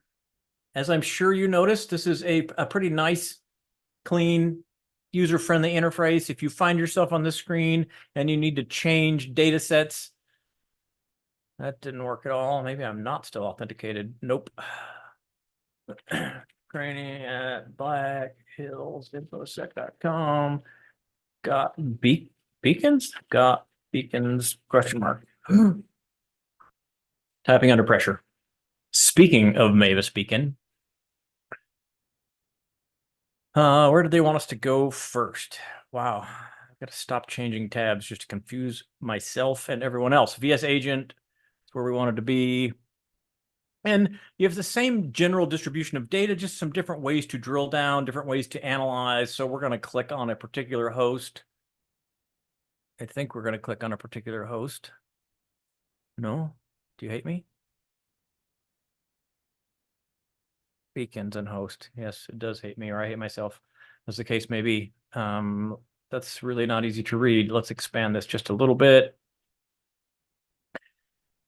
Just a slight variation on view. We see the cumulative scoring. We see some statistical dispersions. We see some really cool summarized data based on the attributes, if you will, of this potential beacon. We see the date and time interval in which these were detected. We see some consistency. There's some variation, obviously, in the interval, so not a perfect score, but the vast majority of these had 10-second connection intervals, 3,658. Definitely sounds anomalous. Definitely sounds like something that we want to investigate further. Let's see, where did we go from there? I went to check out the WinLab dataset, dashboard, icon, WinLab, confirm. I can't remember what questions were we trying to answer. 10, 10, 98, 30. Beacons, 10, 10, 98, 30. Again, you can see some variability in the beacon intervals, and then you can see the vast majority of connections for this particular potential beacon are at 15-second intervals. Pretty high score, pretty large frequency of occurrence. We can see the date and time scale. G dataset, historic FQDN. Let's go back to dashboard. G cat. Did I say G data? Doesn't matter.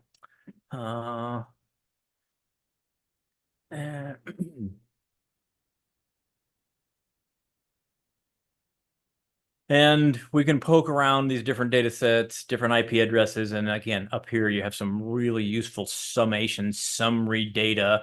And if we hover over this, we can see the full historic, fully qualified domain name related to Google/Gmail as appropriate to that tool. If we, can I see that in this view? I thought I could, maybe not.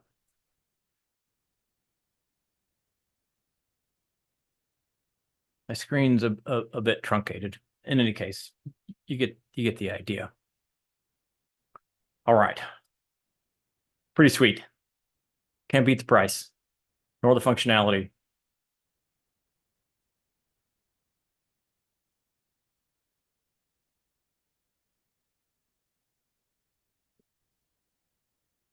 Jitter, if the threat actor is using jitter, how would it appear in AC Hunter? And the short version is that, again, looking at cumulative attribute analysis, and I made that phraseology up just because it works in my brain, but cumulative attribute analysis for the beaconing itself, AC Hunter Rita underlying, and then AC Hunter, of course, in terms of overlay, is fully capable of identifying the commonalities, the common attributes, irrespective of jitter, irrespective in variances in latency through that command and control communication. So great question, but generally would not be a problem based on the mathematical statistical analysis that Rita performs. Okay.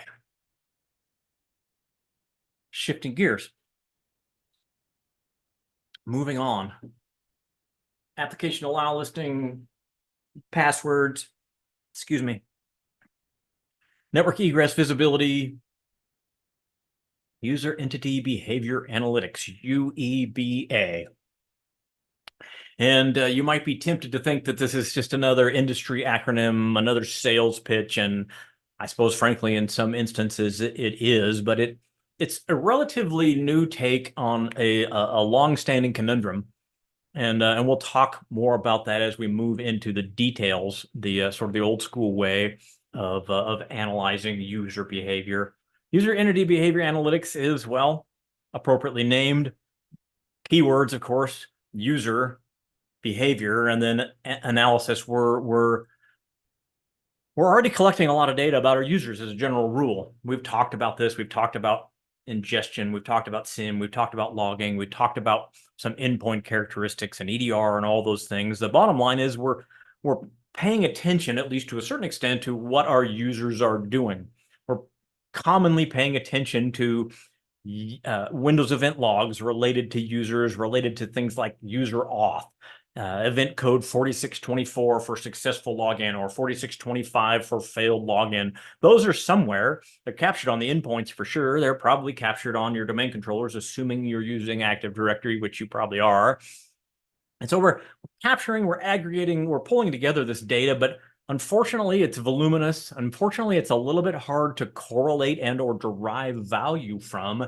And the idea behind user entity behavior analytics is we should take that data, we should combine that data with analysis towards determining what's normal for a user. We've already talked a little bit, specifically when we talked about password sprays, about how our brains sort of work similarly, how we have sort of standard operating procedures as human beings, and then each individual user has some peculiar standard operating procedures of their own. And imagine if we could pull all these pieces of data about how a user behaves in your environment, from what kind of endpoint to operating system to browser to network location to application access to data access, and we could somehow make sense of that in a meaningful way, and then look for normal versus abnormal. That's the promise of UEBA. We can take all that data, do some stacking, comparative analysis, look for outliers, and ultimately go, aha, you don't usually behave this way, which is cause for an alert and or subsequent investigation.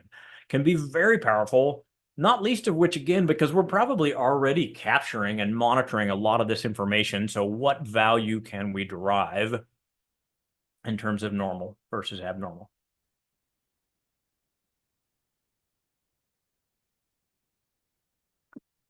Once again, MITRE tends to agree. UEBA covers a lot of different components. If a threat actor gains access, unauthorized access to an endpoint in your environment, if they're operating on an endpoint, they are operating within the confines of an account, of a user account of some kind. It's just a fact. So if we can take advantage of that knowledge, take advantage of the knowledge that almost every important, pertinent endpoint action occurs within the context of an account, again, for the most part, with some slight variations, but for the most part, we can hone in on that and then say, is the threat actor going to behave like a typical user? Is the threat actor, if they compromise John Smith's account, are they going to behave like John Smith? And the answer is probably not.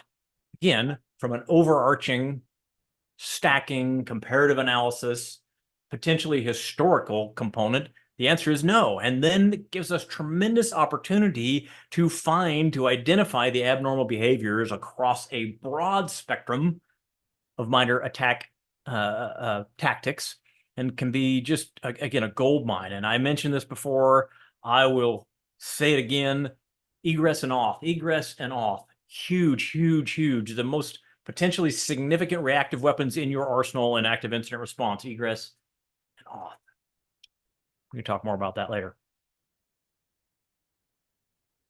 Now, I mentioned you're already gathering a lot of this data, probably.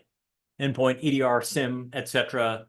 This is no small challenge.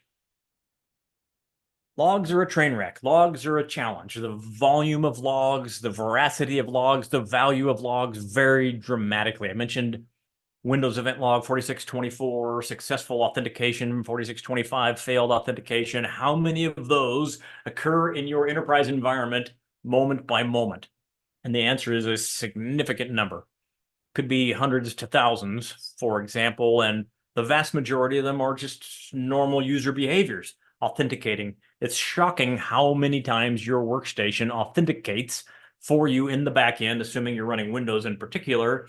It is authenticated to all sorts of things all the time. Impersonation, authentication are just part and parcel of the way Windows behaves. And so 4624s are occurring on a continuum and diminishes the value. Gee, thanks. We've got 3,492 successful authentication events. What do I do with that? Less than 5% of detections are from logs. Wow. Let that settle in for just a second. So we're logging all this stuff. We're logging all the things. We got Windows logs, we got security logs, we got application logs, we're logging firewall, we're logging audit trails, et cetera, et cetera, et cetera. And at the end of the day, in terms of active, practical, tactical detection and response, very few of the things that we actually detect and respond to come from those logs. This is frightening, it's illuminating, and really it just says, timeout. We really probably ought to think about this just a little bit differently. And again, based on what we know about the 5% detect, what should we pay attention to? What should we be logging? How should we be storing, parsing, analyzing? And we pick on Windows, but Linux is not a lot better. I don't do nearly as many active incident response cases on Linux, shocking, as I do on Windows platforms, but I did a fairly recent foray into a Linux system, and I thought, oh, refreshing. This will be easy. Everything on Linux is fairly straightforward from a forensic analysis perspective. Everything's a file. There are clear logs. There are lots of logs. And then, of course, I dive in specifically into bash history. I actually sleuth out, I understand based on other indicators what's happened, and I pivot to bash logging to correlate and or confirm what I know happened elsewhere in the operating system, and I come up empty-handed, and I do my scratch the old head and think, well, Linux is in many ways clearer, but it is not by any stretch perfect or even excellent in some capacities when it comes to our visibility and logging specifically.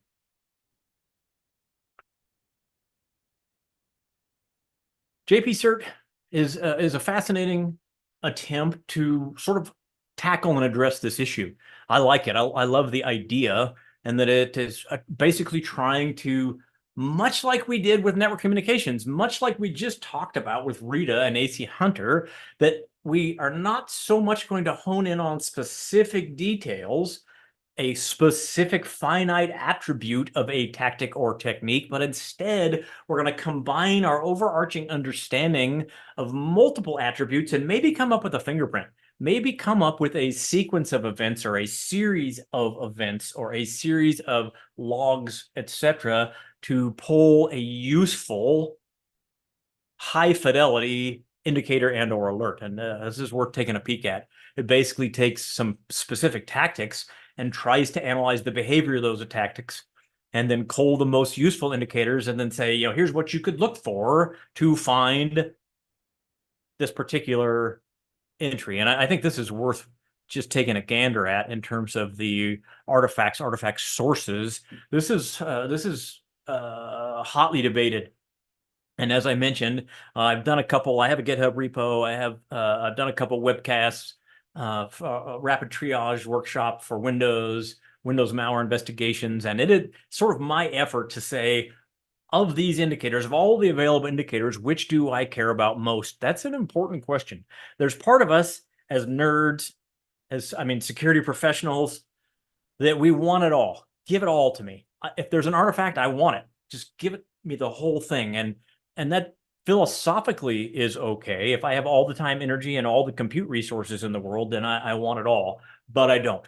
I'm in a hurry. Active incident response in particular, I need answers and I need them quickly. So I've got to be judicious. And I think it's wisdom for you to wrestle just a little bit with, not all artifacts are created equally. Not all logs are created equally. Not all event IDs are created equally from a validity perspective.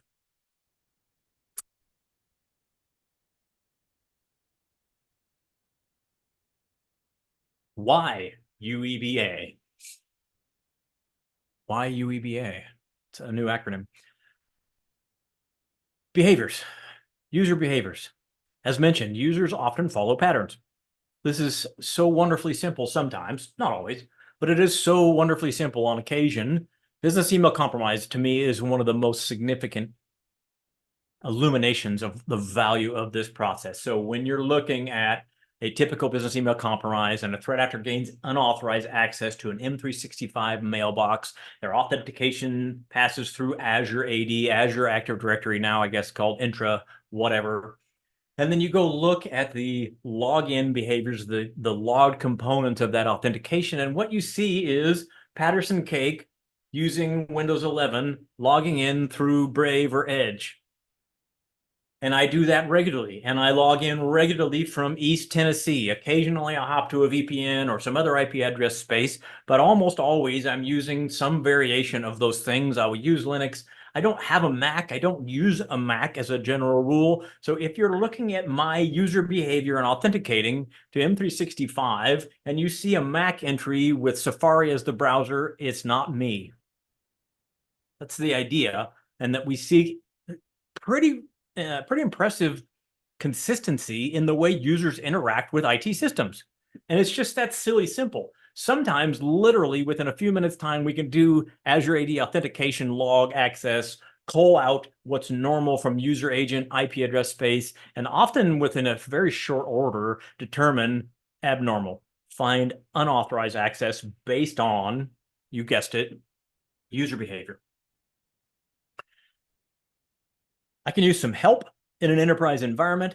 For gathering all this data, I could really use some help in analyzing, stacking, finding unique. Well, we're going to talk just a little bit about, see if I can pull this up really quickly. We're going to talk just a little bit about the fundamental failure of logging for most applications and platforms. And bottom line is that, Microsoft, I don't think really developed this solution for you and I. It wasn't really designed from the perspective of cybersecurity engineers and or incident responders. And so, again, back to the butter knife versus screwdriver conundrum. I'm trying to see if this will respond sometime soon. Let's see. Let's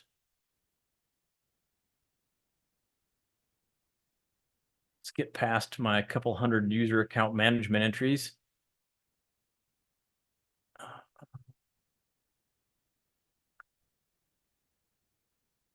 Well, I stand by. Special login. Now, this is actually a perfect example. While I scroll through here and try and find something meaningful to suggest to you how hard it is to find something meaningful, I can't find anything meaningful. I think my my hope was to find all the denied auths, and now I can't remember if I snapshotted since I did the password spray. So pretend, if you will, that we find some 4625s or failures. How long ago was that? I mean, look at all that. I haven't even do anything on this system. Don't make me filter. Let's see what we can find really quickly. This is an adventure. All right, fine. Make me filter. See if I care. Now I've sort of ruined the demo to a certain extent because you're not supposed to see these all stacked on top of one another, but Here we go. Welcome to Event Viewer and the joys of EBTX. And really the idea here is, so if I click on this one, this is a 4625, which is a failure. An account failed to log in. And you see a bunch of these together. And at this point in time, a singular event, we see that Zachary failed to log in. You know what? I'm highly suspect if anybody named Zach or Zachary, it's just part and parcel of my line of work. Having said that, this could be totally normal. This could be totally normal. Zachary just typed in his password wrong. Big deal. Is this a high fidelity indicator? By itself, it's moderately useless. And if we continue to go through this process, I say, well, Willie also had an issue. And William and WDAG utility and Wayne, you see a pattern, Walter and Virginia. And the idea, and this is oversimplified, but the idea being that you just look at one of these, you go, well, could be totally normal. That Zach character again. But what about Willie, Wiley, William? You begin to discern a pattern, and now you should be potentially concerned. Why is Zachary, William, Virginia, why are they all logging in from the same endpoint? And look at the date and timestamp. Dang, they are fast. Talk about 100 words per minute. Clearly, they're on Mavis Beacon expert level, and they must be really cranking them out. Context, stacking, quantity, temporal proximity. I like saying that. It makes me feel smart. Temporal proximity, meaning timing. And all of a sudden, you combine those components, and you're like, aha, now I care. That is the promise of UEBA. Welcome to Logon Tracer. This is another attempt to help us with this conundrum. How can we discern abnormal and, again, what may look like a sea of abnormal? And this is doing analysis of EBTX, Windows event logs. And you can see at the top here, it specifically pulls out the event IDs in question, 4624, 4625. We'll talk about some of the 4700 series. We're looking at additional account interactions and then potentially Active Directory Kerberos interactions. And it's ingesting all these and helping us to visualize a pattern. And you see here is a service account. Remember, we talked about service accounts yesterday. Service accounts are often high privileged, often overlooked. Passwords don't get changed real often, might be subject to Kerberosing attacks, shouldn't be used by a human being, often not interactive login. Then why on God's green earth is this service account authenticating to all of these different nodes? Bummer. This would be indicative of the beginning of a bad day, in my humble opinion.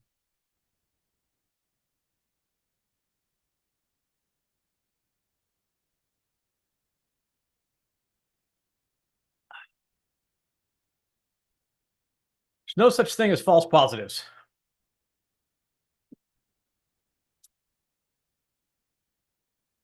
All you really need to know. This makes for a fascinating discussion and often a bit of a debate. John would argue there are no false positives, and I guess based on normal conversation, I would agree with him. To me, the idea of false positive, a legitimate false positive, if you write a detection that's looking for apples, and your detection identifies an orange as an apple, to me, that's a false positive. It means that the rule is not working the way it should have. It thinks that the apple is an orange and or vice versa. So I think, technically speaking, I would say there are false positives, but that's not generally the way we mean. What we mean is the alert fired appropriately, but it was an active, legitimate help desk account, or a sysadmin was using PWYC. Should they have been using it? I don't know, but we don't want it in our environment, so we fired an alert. And you got false positive. False positive meaning it was authorized. The point is, it wasn't a false positive if it accurately identified execution of PWYC. You get the idea. This is a challenge. False positives become a way out, a scapegoat, if you will, an excuse. Well, it's just another false positive. Tuning is the word of the day. Tuning is just a critical part of our jobs. It's not always that much fun. It's often a lot of work. The alternative is usually twofold in my experience. First, potential opportunities, just turn off that alert. I'm sick of hearing about PWYC anyway. That's, of course, a horrible idea, terribly dangerous. In my experience, as soon as you do that, you're actually going to get popped by a threat actor who uses PWYC, and then you're going to wonder if you need to polish up your resume. The second, if you don't take that approach, often is absolute overwhelm the SOC or the security analysts or whomever is responsible for responding to alerts with false positives, with alert fatigue. Neither of those are good options. The third option, the tertiary option, the best option is tuning. We can make this better. It requires effort. It requires a fair amount of effort, a lot of work, but ultimately it is critical to our success. We're going to cull out the noise. We're going to fine tune the requirements. We are going to maximize the veracity and then the actionability of our alerts. And this is solid gold. This is what we should be striving for in each of our environments. Although, again, I know it's not easy. A couple more words on UEBA. To me, again, just using phraseology that makes sense to me is we're quantifying and accumulating user behavior. And so the analogy here is think of stacking cards. And if we have a stack of cards, a user logs onto a system, it's a +1. If they log off that system, it's a -1. And then we're tracking their behaviors, normalcy. You can see those two things relate to one another. Specifically, it's from the same host. We're quantifying a score, if you will, a metric of what normal is, and then using that metric, modifying it ever so slightly over time, looking for normal versus abnormal. And then if we see something like that same user who moments ago had a score of 2 or 5 or 10, they execute Bloodhound, and we do thousands of authentication requests from their endpoint in the context of their user account against Active Directory. Their score goes through the roof, and we go, whoa. Their score was 10. It usually hovers between 8 and 12, and now it's 2,000. Does that sound like a high fidelity alert? Yes, it does. Who's sick of talking about AI?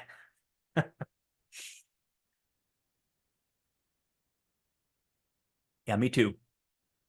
That does not obviate its value, right? It's often overhyped, and it's often oversimplified, and it's often part of a sales pitch, and that's fine. That does not mean it's useless, right? Butter knife, screwdriver. What can it be used for? What can it provide value for? And this is one of those things. I don't want to stare at 4,722,000 4624s for Bob. I would strongly prefer that some artificial intelligence, some algorithmic analysis was done by somebody other than me. Thank you very much. And so there are some components of pattern analysis that are very valuable in terms of an actual UEBA solution. And you know, I've touched on just a couple of the facets, a couple of the attributes. There are, of course, a lot more that go into how you behave, you know, date and time, geographical region, operating system, application, type and scope of data, et cetera, et cetera, et cetera. All right. We're nearing the end of this section, and real quick, I just want you to pull all your logs. Go pull all your logs for me. Right, you know, good luck with that. What does that even mean? As an incident responder, as a digital forensics and incident response consultant, I have to do this often from a discrete endpoint or a handful of endpoints, and just doing that is super challenging. All of your logs, are you kidding me? From endpoints to IoT to applications to cloud, man, mind-boggling. So this is important. We have to be judicious. If I have all the storage, all the time, all the compute resource, give it all to me. I want maximum visibility, but I don't have all the time, all the resource, all the storage, and neither do you. So once again, we need to be smart. We need to be judicious. We need to look for, in my humble opinion, sources of actionable intelligence. Sources of actionable intelligence. If you give me log output and ultimately I review that log and there is no decision point that then leads to action in my environment, specifically from an incident response perspective, I don't care. I don't want to know. I don't want to know.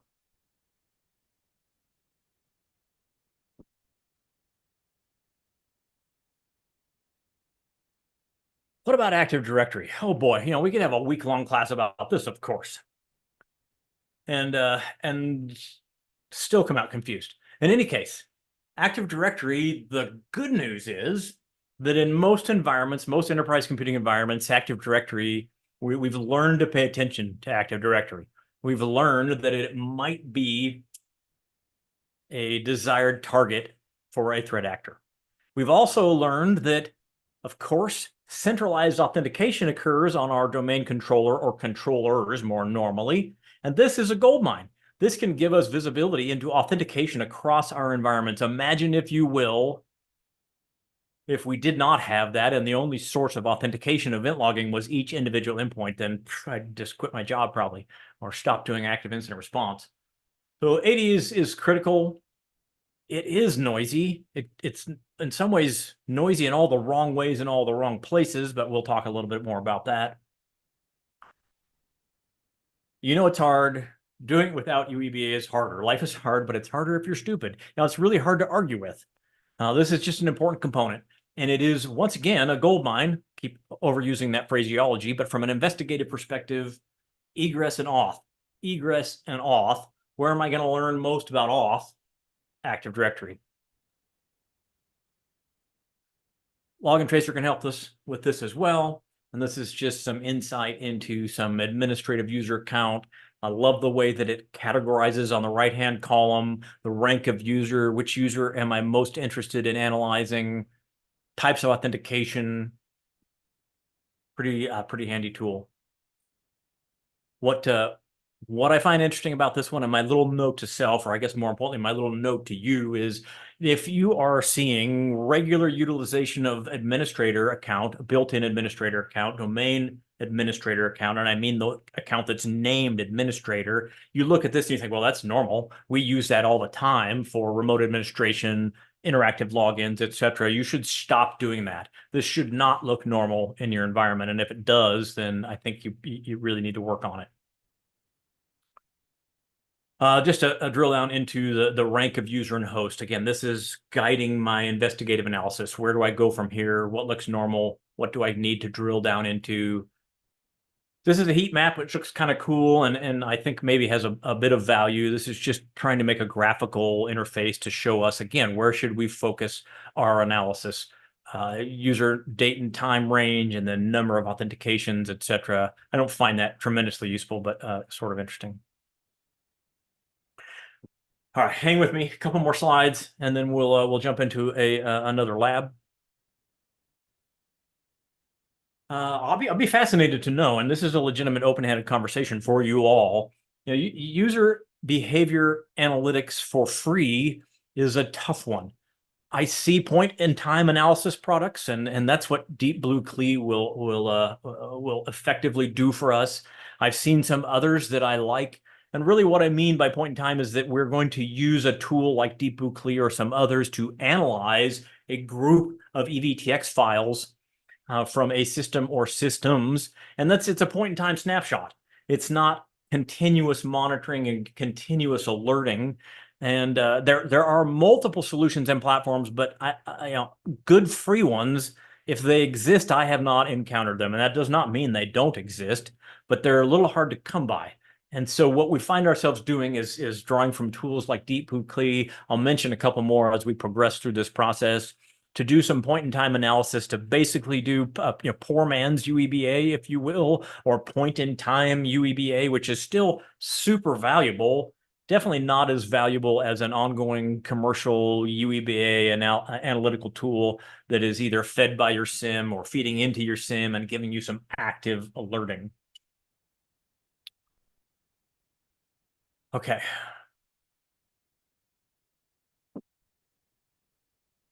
Deep Blue CLI. All the things we're looking for effectively in UEBA, and we're going to feed it log data. we're going to bolster the log data. We'll talk about that in just a second. And then we're going to let it do the analytics for us. Instead of having to stare at it and sleuth it all out, we could legitimately, and I've done this before against my better judgment, extracted EVTX from an endpoint, parsed it with a Zimmerman tool, puked it to CSV or XLS, and then gone through the process of sorting, filtering, finding all the 4624s, the 4625s, cataloging the usernames, cataloging the endpoints for auth or failed auth. It's horrifying, especially when you can use something like this that can do some automated analysis on our behalf. And as you can see from the list, lots of useful components, lots of useful analysis built in, and I don't have to do it manually. Thank you, Mr. Conrad.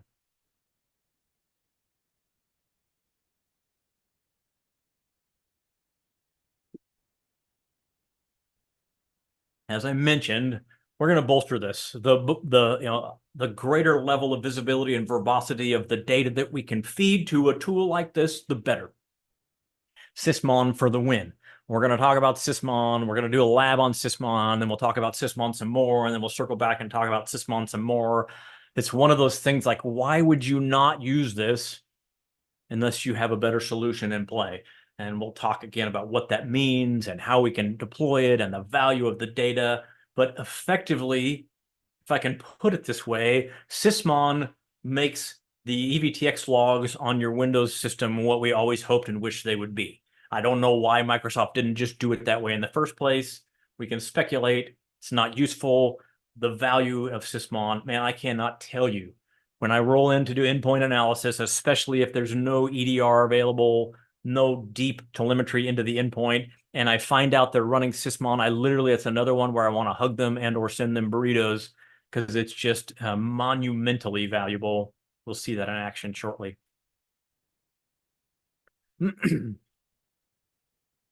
I don't think I've ever actually hugged a customer in an incident response engagement. I'll get back to you.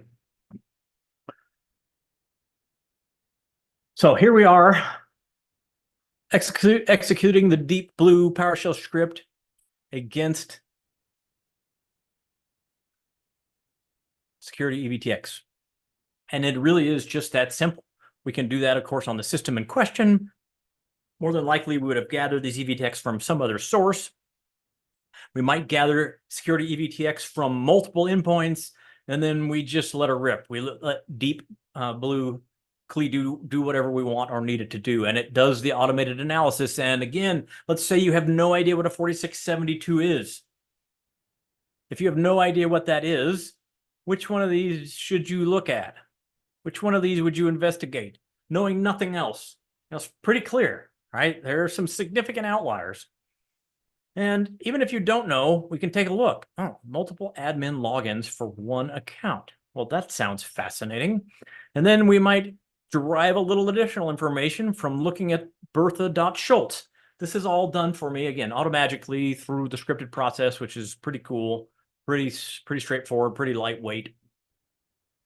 And then we might, in this particular example, we're using some inherent PowerShell functionality to further search, parse, filter the EVTX logs. This is not part of Deep Blue CLI specifically. It is leveraging some built-in win event filtering to say, let's dig into Bertha Schultz, see a date and time stamp range, again, just to do a little further analysis. Super cool. Taco, stop that. I like this. This is cool. I love something that allows me to quickly and effectively do some initial triage analysis of EVTX logs. Hayabusa. We'll talk more about that later. Huge fan. Love that solution. We're going to talk about Sigma rules in a bit, and we'll circle back and talk about Hayabusa, Chainsaw, and some other cool utilities. Same kind of idea. And this, again, my favorite phraseology of today is the temporal proximity. This particular filter stacks it in such a way that we can see some things happen in really close time sequence. That's always concerning. Faster than a human being can type. I can type really fast. My mom was the typing instructor when I was a kid. I had no choice but to type really fast. And there's no way that we can make those authentication requests or privilege changes or account changes that quickly. And so flashing red light, high fidelity investigative alert. Without further ado, let's take a look at Deep Blue CLE. Thank you. That was a long section of lecture. Thanks for sticking with me. And it's early afternoon. You're probably all like in, well, you need chocolate covered espresso beans. Am I right? Yeah, I am, as usual. Okay. At least 2 of you are awake. I appreciate that. And now the tacos are fully distracting. Yesterday we talked about tacos, and then somehow we transitioned to crackers. Have you seen the new Taco Bell thing, the tostada that's on an enormous Cheez-It? I mean, for real. I have not tried it, but I'm going to need to. Probably after this class is over, because it'll probably hurt me.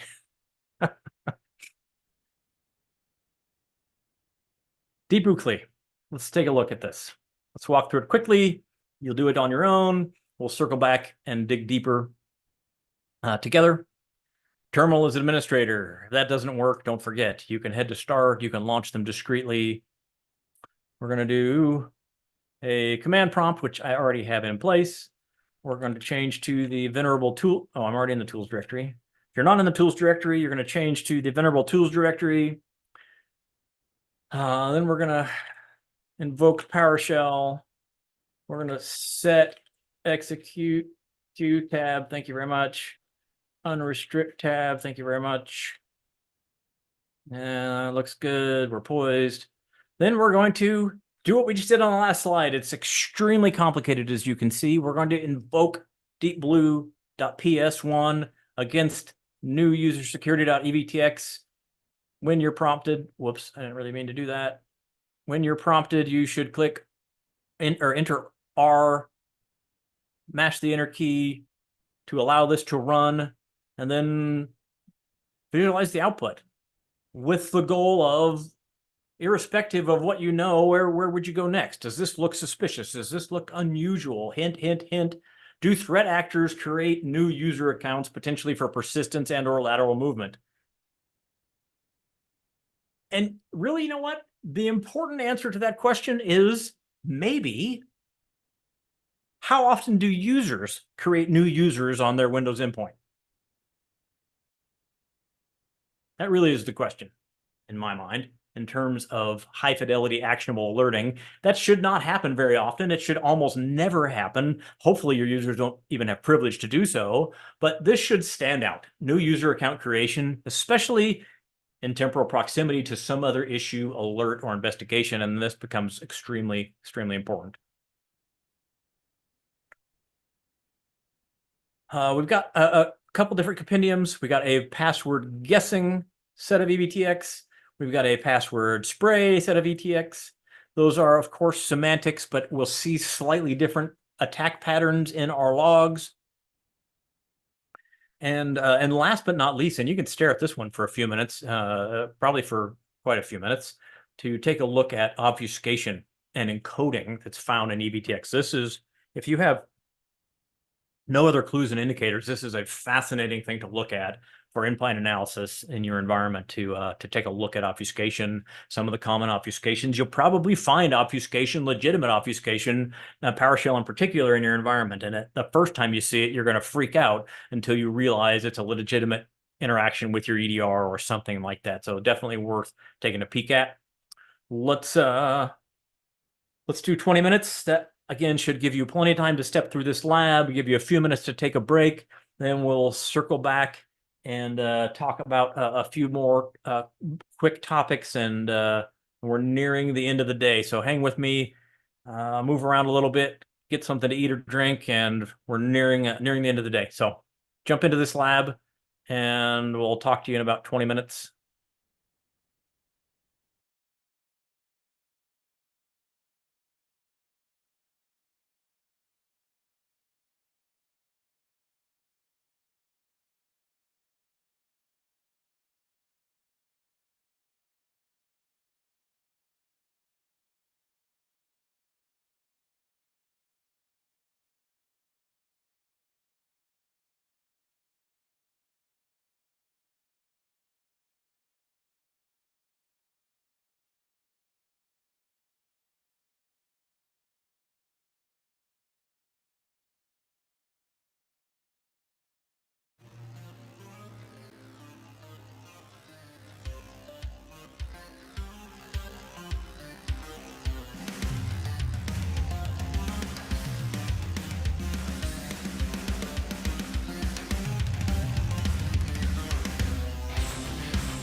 Welcome back from the Deep Blue CLE lab. Let's walk through this together. As I mentioned, we're on the home stretch. You're doing great once again. And just after the 3 o'clock hour, we're going to go through this together, step through one more section, and probably end postponing our Sysmon lab until first thing tomorrow. We'll see how this goes. Lots of fun and heated debate in the chat during that lab. I wonder if any of you are actually working or you're just arguing about meat and pineapple pizza. And it doesn't really matter because either way it makes me hungry. Back to the subject at hand, of course. Let's step through this. We got off to a reasonable start, and I'm suspecting that you immediately came to the conclusion that this is not that hard. And there was a fantastic question sort of at the outset of the lab, and that related to, can I take this specific lab scenario and then utilize it in an alternate environment, maybe ultimately in a test environment and then on to a production environment, and the answer is, yes, maybe, kind of. Really, our overarching goal throughout this process is to give you a tool or a set of tools with broad applicability. So you can absolutely, and you should, investigate Deep Blue CLE, for example, and its effectiveness and utility for your use case and your scenario. And it absolutely is a legitimate tool that you could and should use potentially, depending on, again, your environment. I love the commentary that followed from that particular individual, and I apologize, I missed the name in passing. Something to do with beards and pirates, I think, maybe, but I could be confusing that with a burrito Cheez-It post. It's hard to say. Part of that commentary was, and this is wisdom, regardless of the tool, irrespective of the lab, the idea that you test it, you use it, you dig into it, you understand it. I am a huge fan of never, ever leveraging a utility, a feature, or function without at least having a comfort level of exactly what did I just do? Exactly what happens when I run this script, this PowerShell script, this utility, this tool, this function. So twofold, this lab and all the labs are say, hey, here's a cool tool. Here's a way that you can use the tool, gain some initial experience, hopefully, as per the commentary that happened related to this question. That's the beginning of your learning adventure. You go, okay, this is cool. You file it away potentially, and then when you have a need, in this example, to do EVTX analysis, you go, oh man, I remember Patterson talked about this cool tool called Deep Blue CLE, and we did some pretty cool analysis of some EVTX logs, and then maybe you come back to your reference, your resource, dig a little deeper, understand, and then what happens, and we'll look at this as we step through this specific lab. What happens is, of course, your command syntax, your command structure, the way you use it specifically will probably be different. It will necessarily be a little different than the lab, again, with the overarching approach that the tool will be useful, that the approach will be useful, and that you just need to learn how it works a little bit and then make it your own. So let's step through that with this particular tool. We've obviously acquired the tool, which you can do as well. We set our PowerShell execution policy to allow us to run the tool, which is kind of important.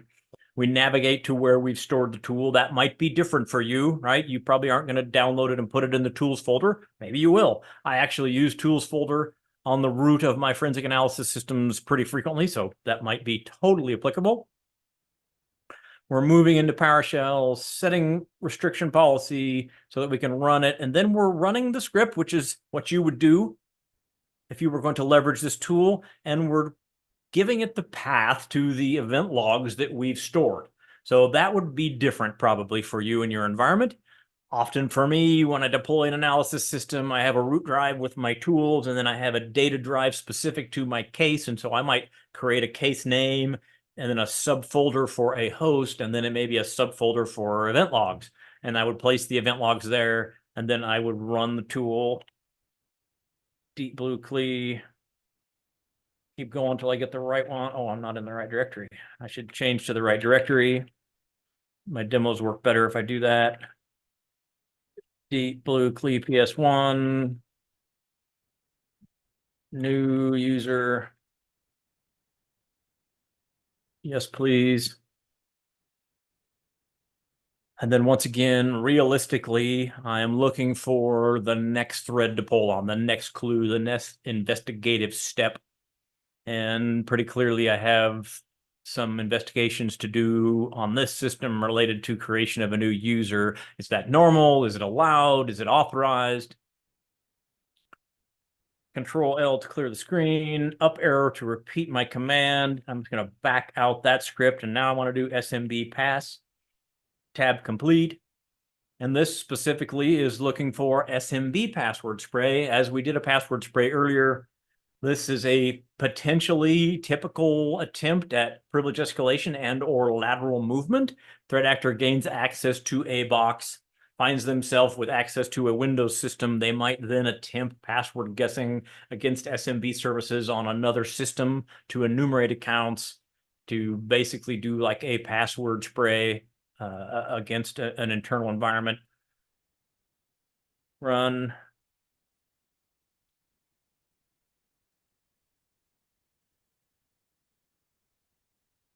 I know you're dying to know I like pineapple pizza, but I was born and raised in California, so that may be a corollary. Come on now. Any minute now.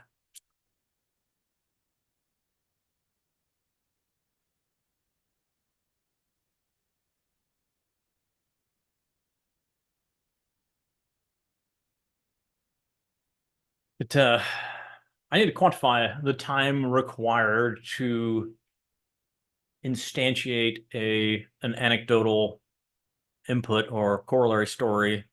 It's awkward to stand here watching the cursor and have nothing happen, and you know, a few seconds is fine, a couple minutes not so much. There we go. I spoke at BHIS recently, and they had technical difficulties, and I was the first speaker, and I was on stage, and there were a couple 300 people in the room, and they hand me the mic, and then they go, "Okay, we can't get your slide working, we can't get your display working, so just stall." And of course, your mind goes completely blank in that moment. I tried to think of a joke or a poem or anything, and I just stared at the audience. It was not one of my best moments. So we'll keep going through this process. Control L, up arrow, backspace, move on to our next. And obviously, all we're doing, we're not changing the script parameters, right? We're just running deepboo PS1 repeatedly. All we're doing is providing it a different set of event logs. And then these are categorical event logs because we know that they represent a certain attack. But really, all that we're doing is pointing this tool and then seeing if it can detect this type of attack in a series of event logs. So that's all. There's no magic here, so to speak, other than acquiring EVTX. And in real life, of course, you would gather this from an endpoint that you're trying to investigate or something like that. And once again, it seems that if you see Josh Wright's account in your environment, you should definitely be worried. You should definitely investigate. In case you weren't aware. Control L, last but not least, let's do the obfuscation. PowerShell invoke obfuscation, run. This is fascinating. We could spend a lot of time on this. We're not going to at the moment because this is one of those, again, never-ending sagas. How do you approach this? We could spend hours deep diving into each of these, and we could talk about CyberChef. And if you're not familiar with CyberChef, you should probably dig into that.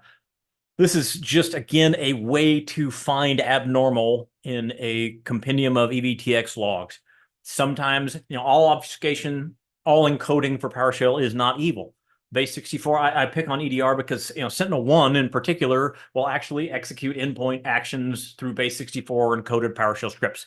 The first time you see that in the midst of active incident investigation, I should say the first time I saw that, I went, oh my gosh, base 64 coded PowerShell, it's got to be evil. And turns out, no, not so much. So this is another thing that's fantastic to do. Any of these are fantastic to do as baselines. As you learn about this tool, as you use it in a test environment, transition potentially after that vetting and internal approvals and whatever is required in your environment, transition to running this against some standard endpoints, some normal, maybe even known good endpoints to see, does this happen? Do you have encoding in PowerShell in your environment? It's a fantastic thing to learn about before an active incident.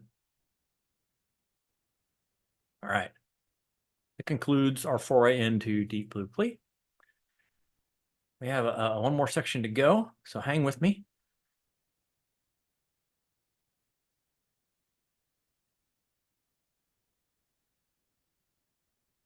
Need to mention PWYC CLI. One of the coolest things about Sysmon. We'll talk about Sysmon more momentarily. One of the coolest things about Sysmon is included hashes for process creation. Hashes can be a tremendously valuable indicator, and tremendously valuable investigative tool, a fantastic IOC upon confirmation of evil to feed into your EDR, etc.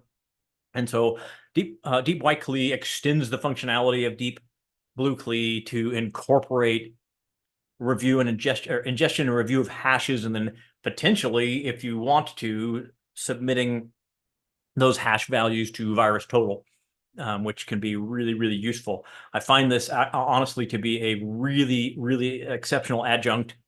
Lots of ways to interact with VirusTotal. VirusTotal can be super utilitarian, once again, if you have reasonable expectations of VirusTotal.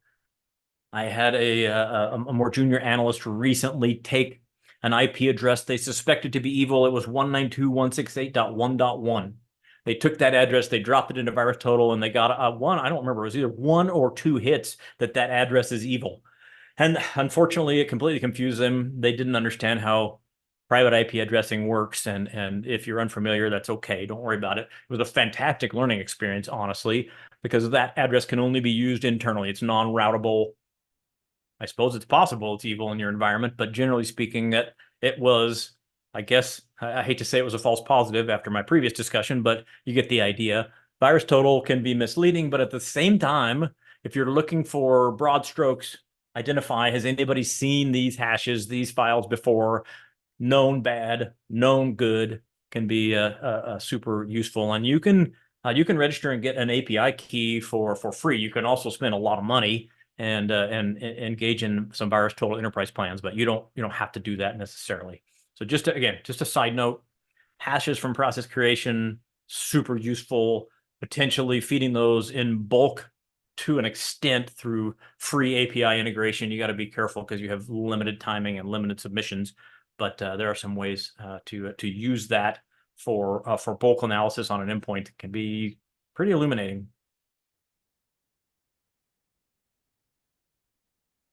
Ed needs more coffee. The call is coming from inside the house. That is the perfect image. Some of you are really talented at this. I'm not, so I just watch and learn at your image acquisition relationship to our discussion. Logon tracer, searching back again, looking for anomalies. This is just a reminder again of the event ID correlation and the analysis looking for anomalous behavior.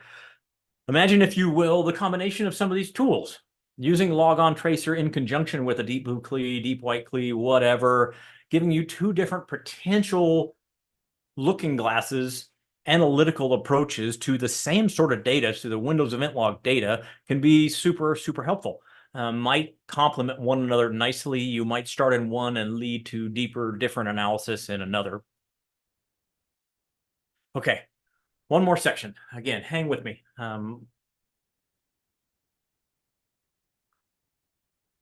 We need to, I need to complain just a little bit. Forgive me, it's late in the day, but so be it. I already complained just a little bit, and give credit where credit is due.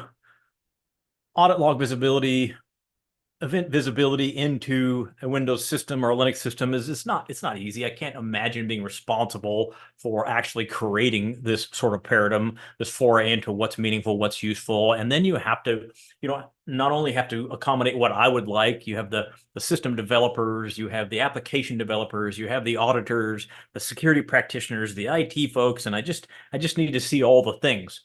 And as soon as we get anywhere near all the things, then most of the things have diminished value because there's just too much to accurately ascertain or identify. And this is a list of important event IDs.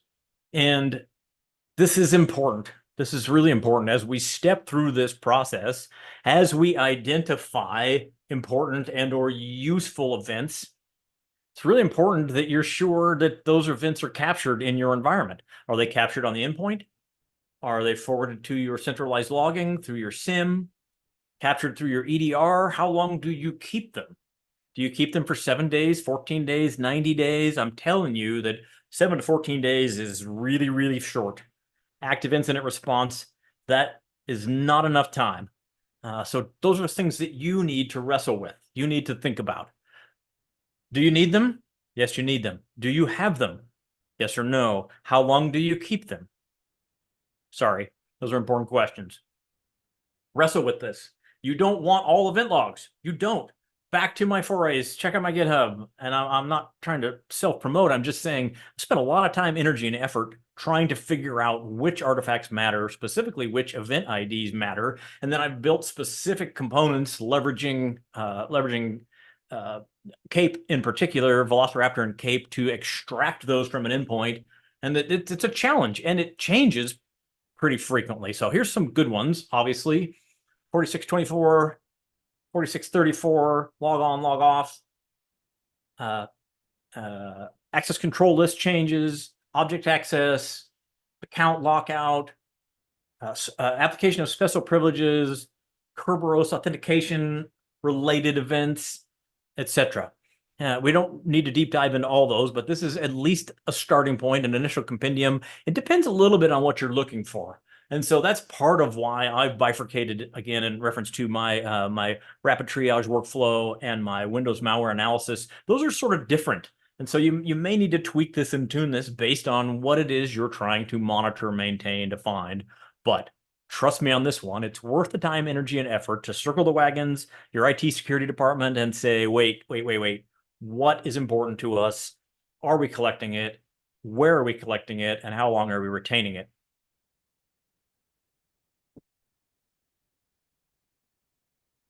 SIM and percentage. How much do you log? What do you log from? How do you make the determination of what to log? What percentage of your logs have an alert or signature for them?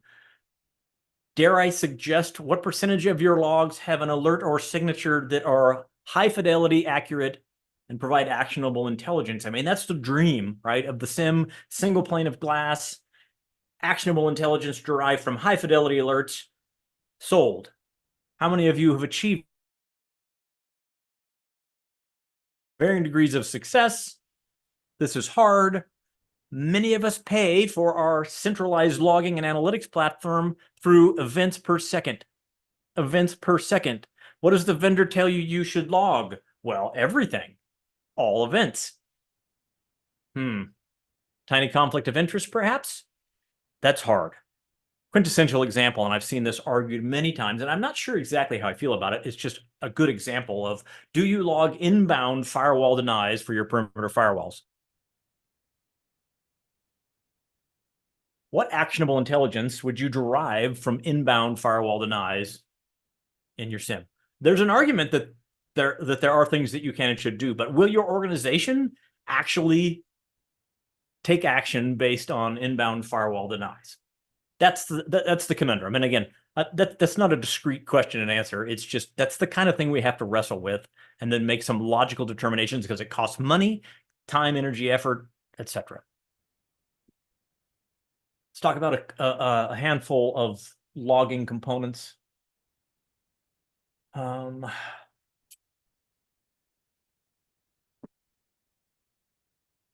line logging is easy. the next handful of slides, the detail is not super important, truthfully. They really just serve to illustrate that this is not easy, and it's not inherent. It's not on by default, and this is significant. Most of the most critical security vulnerabilities, the most critical security components on a Windows endpoint, from things like services to scheduled tasks to command line, are not verbosely logged. Some are not logged at all. And again, trust me on this one, this is not the kind of thing you want to find out after something bad happens. What do you mean that's not audited? What do you mean command line logging is not enabled? How often does the threat actor gain access to an endpoint in your environment and have full GUI? It's possible, but 9 times out of 10, maybe 99 times out of 100, the threat actors are interacting through shell, through command line of some kind, and you don't even have visibility into that through default inherent functionality. So, sorry, tiny rant over. Here's the things you have to do. Audit process creation. This is a whole sort of overarching category of a bunch of logs you probably care about. You need to enable audit process creation. And you need to enable command line process creation events. You'll see that you then need to make sure this is going to work. You need to make sure it is working. You need to make sure it's not overwritten by other policy. Your max log file size is tiny on almost all Windows event logs, probably inadequate. Back to the idea of, okay, are you logging it? Yes, no. Where are you logging it? Locally or to the SIM? How long are you retaining it? And if you go with defaults, sometimes these log files are rotated and overwritten, every 20 minutes, 30 minutes, hour, 2 hours, and it's just completely inadequate. Once you make the change on the previous slide, you need to take a couple additional steps and go into local policy, administrative templates, enable audit process creation, enable default tracking or detailed tracking. And if you don't take the final step, those settings will be overwritten. But wait, there's more. Avoid the overriding of advanced audit settings by a third setting. Define your domain policy, security audit enabled, or all this is for naught. Once you get to that point, it's a pretty good idea to test and make sure this works. So here's an example command, net user domain. How often does a user run that command from command line? Should be pretty much never. And so if you see this output in a 4688, as per the bottom box, execution of net.exe, user/domain, high fidelity, audit alert for the win. That's it. That's all you got to do. It'll probably be fine. And really all we've accomplished is command line logging for an endpoint or multiple endpoints, depending on the scope and nature of your policy. What about PowerShell? Well, dang. That's a whole nother set. And a handful of steps that need to be taken, many of the same considerations for multiple components of deployment, configuration, acquisition, retention. And here we are testing that theory and seeing that we do indeed have the output in the Event ID 500. Again, this is so incredibly useful. How many modern attacks use PowerShell? Approximately 99.74%. I don't know, but almost all of them of recent memory. If we go back to my introductory foray and discussion of the Goot loaders and lemon ducks and the spongy lizard or weasel, whatever it was I made up, all of those leverage lol bins and PowerShell. Is there any value? There's a question that came up respective to a couple slides ago. Is there any value in comparing inbound IP denied IP addresses? And I lost the rest of the question with the, where is it? With the same IP having accepted traffic. And the answer to that question discreetly is yeah, there is. And I oversimplify just a little bit when I talk about not cataloging a firewall denies. I love the train of thought behind that question, Rob, bravo, because the more important point, the overarching point is, if you log this thing, what are you going to do about it? And so what Rob is saying, and this is perfect, okay, if we were to log this and compare this, then we could take a potential action. And if there is no potential action, then I think the value is significantly diminished and maybe is negated. So fantastic question, fantastic train of thought. PowerShell logging, man, I want this. I want this for active incident response. You may have this visibility through some other mechanism, through EDR, etc. But I'll go further and say I need this. I really do need this to fully understand and analyze the impact of today's malware detonation on an endpoint. Okay, we're approaching 3:30. I got just a little bit more to go. I want to talk about Sysmon. I'm going to stop whining, stop ranting, stop complaining, and start going, Sysmon. Sysmon does not solve all of our problems, but it sure does help with a few. And it's the price is right. It's so much easier than what we just stepped through. So let's talk about it. We just talked about the hard way, the painful way. Let's talk about a potentially easier way. And how about we do the things we just talked about and then some by running an executable, defining and importing a config file. We don't even really have to define and import it. We can, there are multiple exceptional examples available for free, Swift on security among them. Literally all we have to do is obtain Sysmon from Windows. Thank you very much. Decide on a configuration file, run it. We can deploy it through automated deployment solutions. We can deploy it through group policy. We'll touch on that in just a minute. And that's it. Now, we can spend some time and energy, and we probably should, understanding exactly what the configuration file means and looks like. And we'll take just a quick peek at that, because we don't want to just assume that we know, but it legitimately is this easy once we make some educated decisions on, for example, if this configuration file works for our environment. You may get a verbosity of log output through Sysmon that you don't want or need. You may miss things that are important to you in your environment. So pay attention to that. I'm oversimplifying just a little bit, but compared to the complexity of the last few slides, I don't have to work too hard at it. I hear pushback a lot. I am still surprised at how few organizations implement this tool. And there are a couple generally main pushbacks. And one is, what? Another agent? We can't install another agent on the endpoint. We already have this one and this one and this one and this one. And these three are all requested and required by the security team. And now you want another one? And what if it consumes too many resources? And what if the output's too verbose and we can't afford to feed it to our SIM? And these are legitimate questions. They're legitimate concerns. And that's why you go through change management, testing, review, and ultimately, I think you come out the other side saying the value proposition is pretty clear. It's pretty amazingly obvious. Even if you pare it down to some very specific components, the process creation alert, the command line logging, just a few things, the network connectivity, the DNS requests. I mean, okay, that's it. That's all I need. Not really, but those are some of my favorites. God, such a fanboy.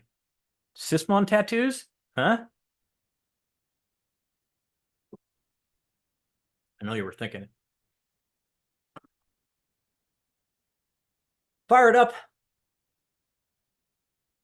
Find a configuration file, execute it on an endpoint, and bam, go to Event Viewer. Go to Event Viewer. Do it now.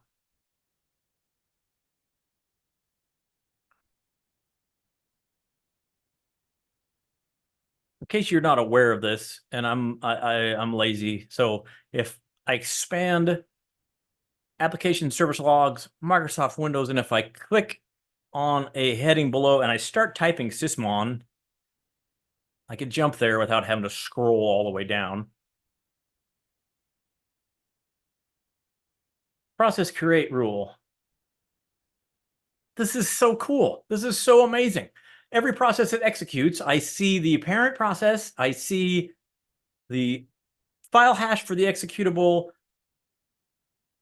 parent command line. I mean, this is just, oh, I love you, Sysmon. This is the stuff I need.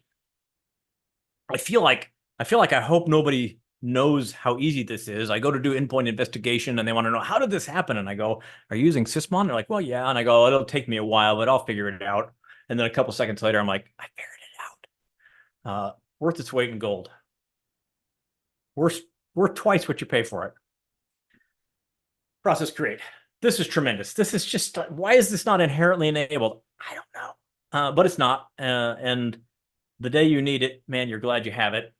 We just saw some of the components. You'll see it in the lab momentarily. Just some stuff that, can you immediately visualize a malicious executable when you see one? The answer is probably not. It's not usually named malware.exe or evil.exe, although occasionally it is. If you see things like this, short file names, Apache HTTP server on my endpoint, you don't immediately have to go, I recognize that MD5 hash. Just, again, some pretty obvious indicators, cursory analysis. And if you're unsure, you can take the hash, not the MD5, take the SHA, feed it to VirusTotal, and see what you can see. Super valuable. And if you still have doubts, this is a fantastic place to look. Why is Chrome launching an executable that's an Apache HTTP server? Something's fishy here. Something is not right. This is a reference to how you could deploy this sysmon via group policy, because again, it's fine and dandy for me to say, oh, look, run the executable. That's no big deal. How about run the executable on 5,000 endpoints? You need some other mechanism. Maybe you have an SCCM or rely on group policy or some other PDQ, etc. It can be done. And once again, really, you're just centralizing the accessibility to the executable. You're defining a configuration file and then deploying through whatever mechanism works in your environment.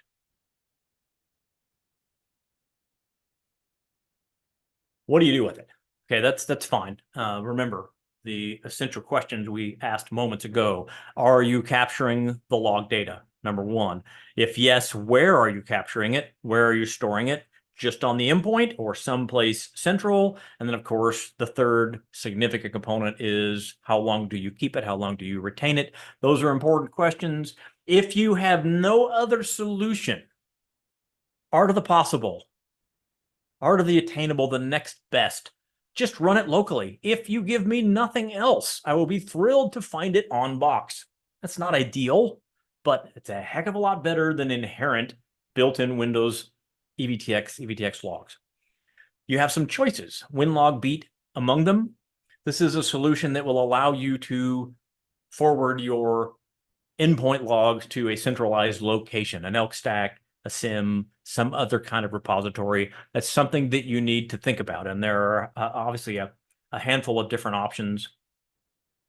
Sysmon to elk is viable. So you got to think that through again. If nothing else, though, I will take it from the endpoint happily.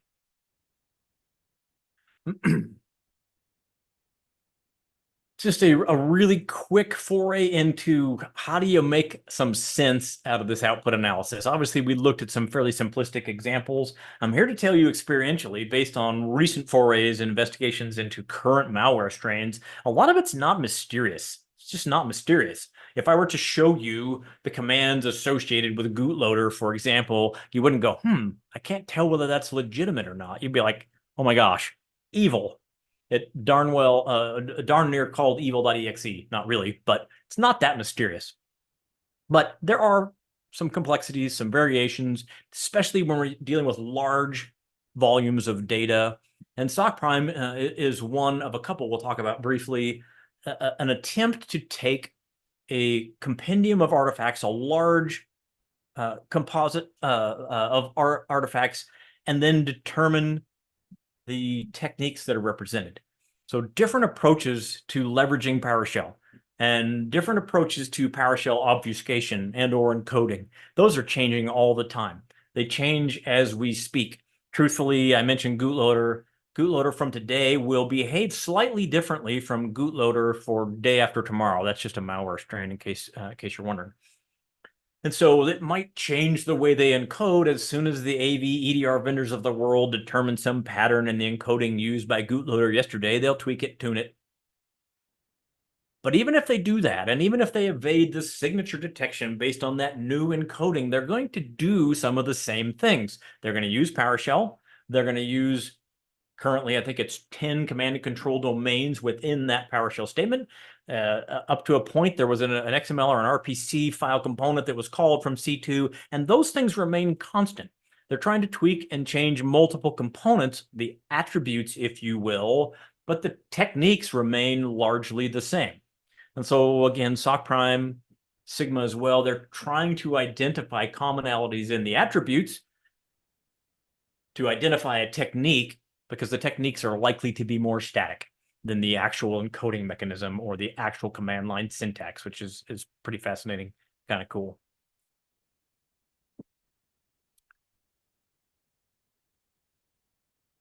I love this statement right here, and just stop and just assume that this is 100% accurate. Just set aside your cynicism for just a minute.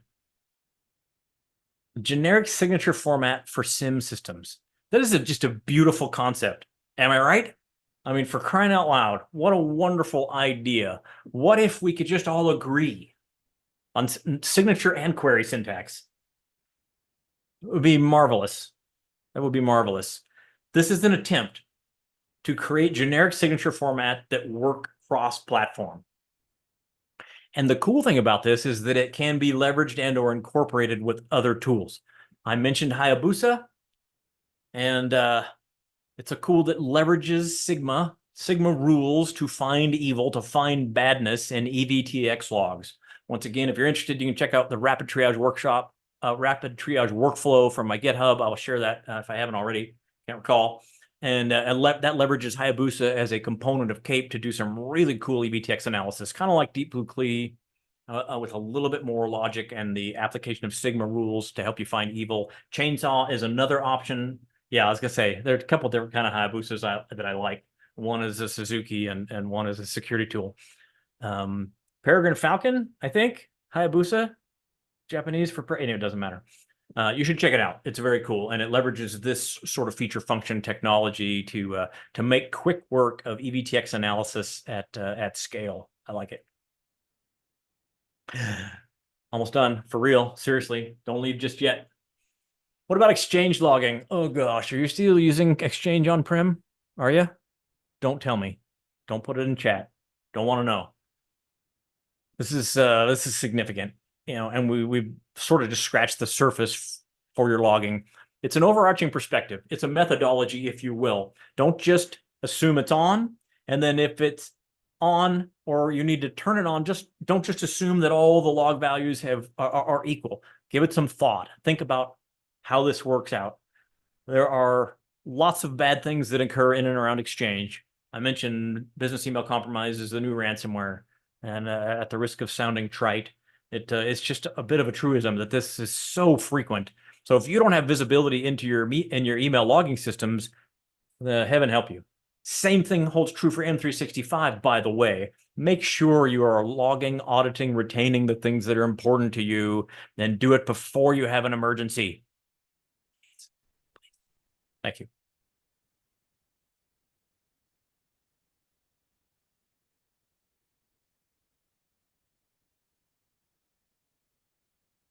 Obviously, we've mentioned Log and Tracer multiple times. Definitely worth taking a peek at. And this is just like the ultimate succinct 6 event IDs. If you can choose no other, and obviously you can choose some others, but these are super important. And these encompass, for most enterprise environments, at least, you know, on-prem enterprise environments, these encompass the authentication events that you care about. So make sure that you have these somewhere accessible, that you're retaining them for a reasonable amount of time. And yeah, you're going to have to work at it. You're going to have to remember our favorite word of the day, which was tuning. Tuning is important. Tuning is super important. Visibility, not only in individual user authentication, but then user account interactions with Active Directory a la Kerberos.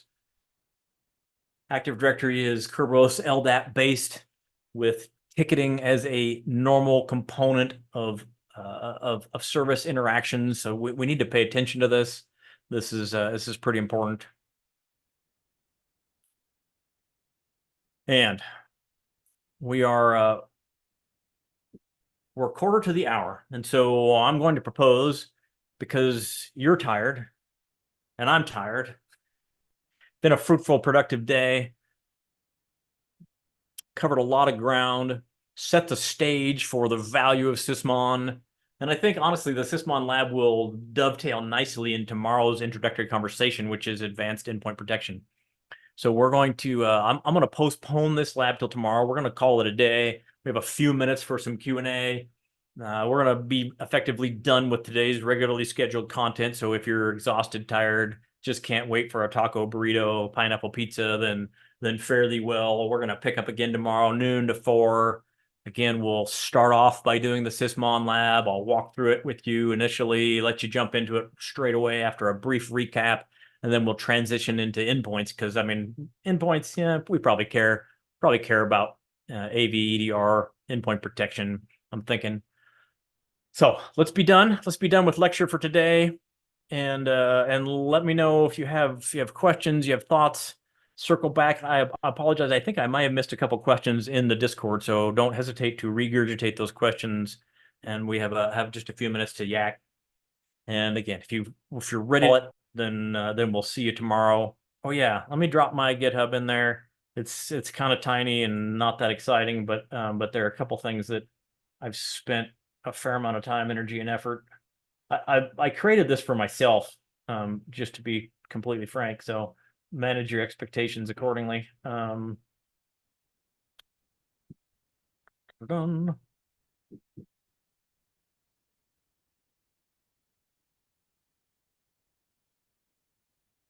You guys are awesome. I sure appreciate your engagement and involvement and your sense of humor and your insightful questions.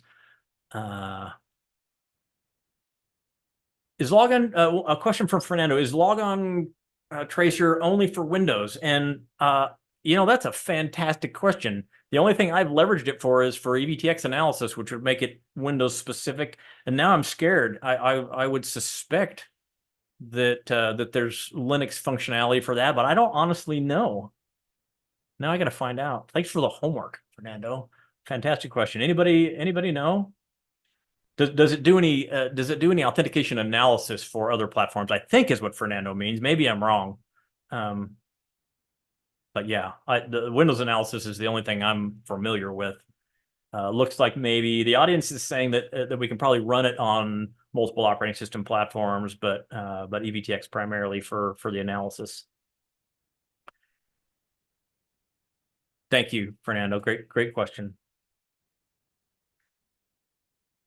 Man,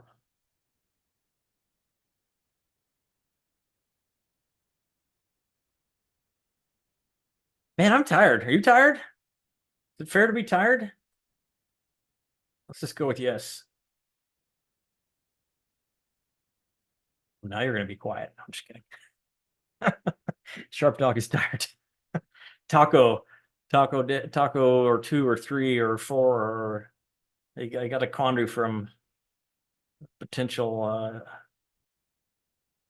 gonna do some deep dive EDR analysis in just a minute. No tacos for me. All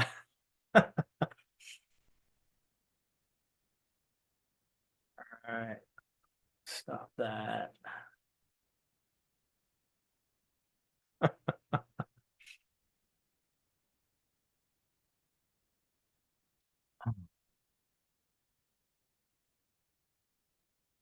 I think I have enough brain power for another couple questions if anybody has anything. If not, then again, no pressure, no worries. I may not have enough brain power. Depends on the nature of the question, I suppose. I shouldn't assume.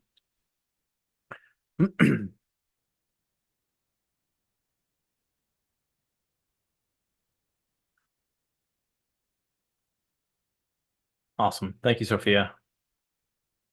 Fritz, thank you.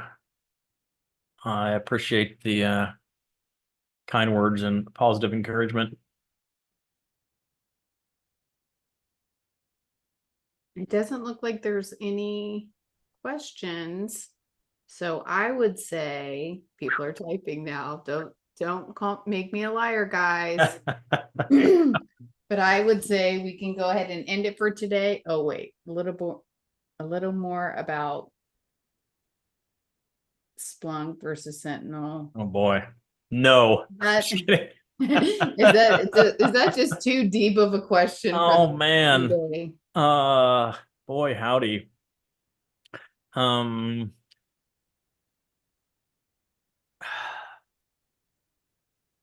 So let me take a quick stab, Darrell. That's a fantastic question. It's a little bit generalized, and so I'm not 100% certain I'm going to answer what it is you're after. There's lots of course debate about the value of SIM, one platform versus another, and in my experience, I forgive me, I'm going to just be emotional for a second. I hate them all, but I'm so glad that we have them. I really think that the implementation and the tuning are far more important than the actual platform. And that's not super helpful in a lot of ways. I think, depending on what you're asking, and if you're trying to make purchasing decisions, etc., I find that there's a lot of commonality across platforms, and it does come down to some of the nuances, the licensing models, the required infrastructure. Is it on-prem versus SaaS?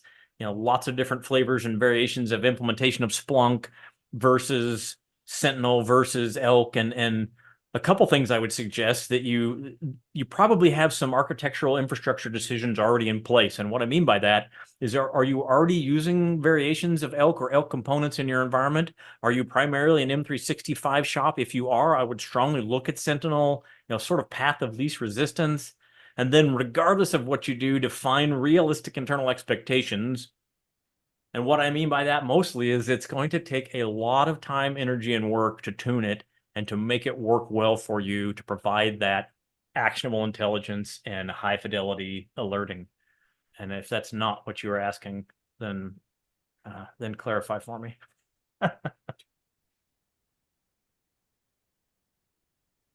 Let's see. DJ asked about Sysmon. And in my experience, are enterprises using Sysmon or something else? And I see SMB market, small to medium business market, in my experience using Sysmon more. They seem more open to the idea of using this free agent utility. I see the enterprise expecting Sysmon functionality from their EDR. And in some cases, that's absolutely true, absolutely useful. So I definitely see a conundrum there from the sort of small to medium business space to the enterprise space. I love it when I roll into an engagement and I encounter a customer and they're like, we've been listening to Black Hills for years. We've increased the size of all of our on-box log retention. We've rolled out Sysmon. And again, I just want to hug those people. Yeah. So he says he works in a small, medium, mostly. So thanks for the insight. So I think that was the last question. So we are going to wrap this up for today. We'll start off with the lab first thing tomorrow. And thanks, Patterson. We will see everyone tomorrow for day 3 of getting started with insecurity with BHIS and MITRE attack. Sorry, I'm tired too, as you can tell. I can't talk, but we're going to go ahead and tell Ryan, kill it with fire. Have a good night, everyone. Do it. See y'all tomorrow.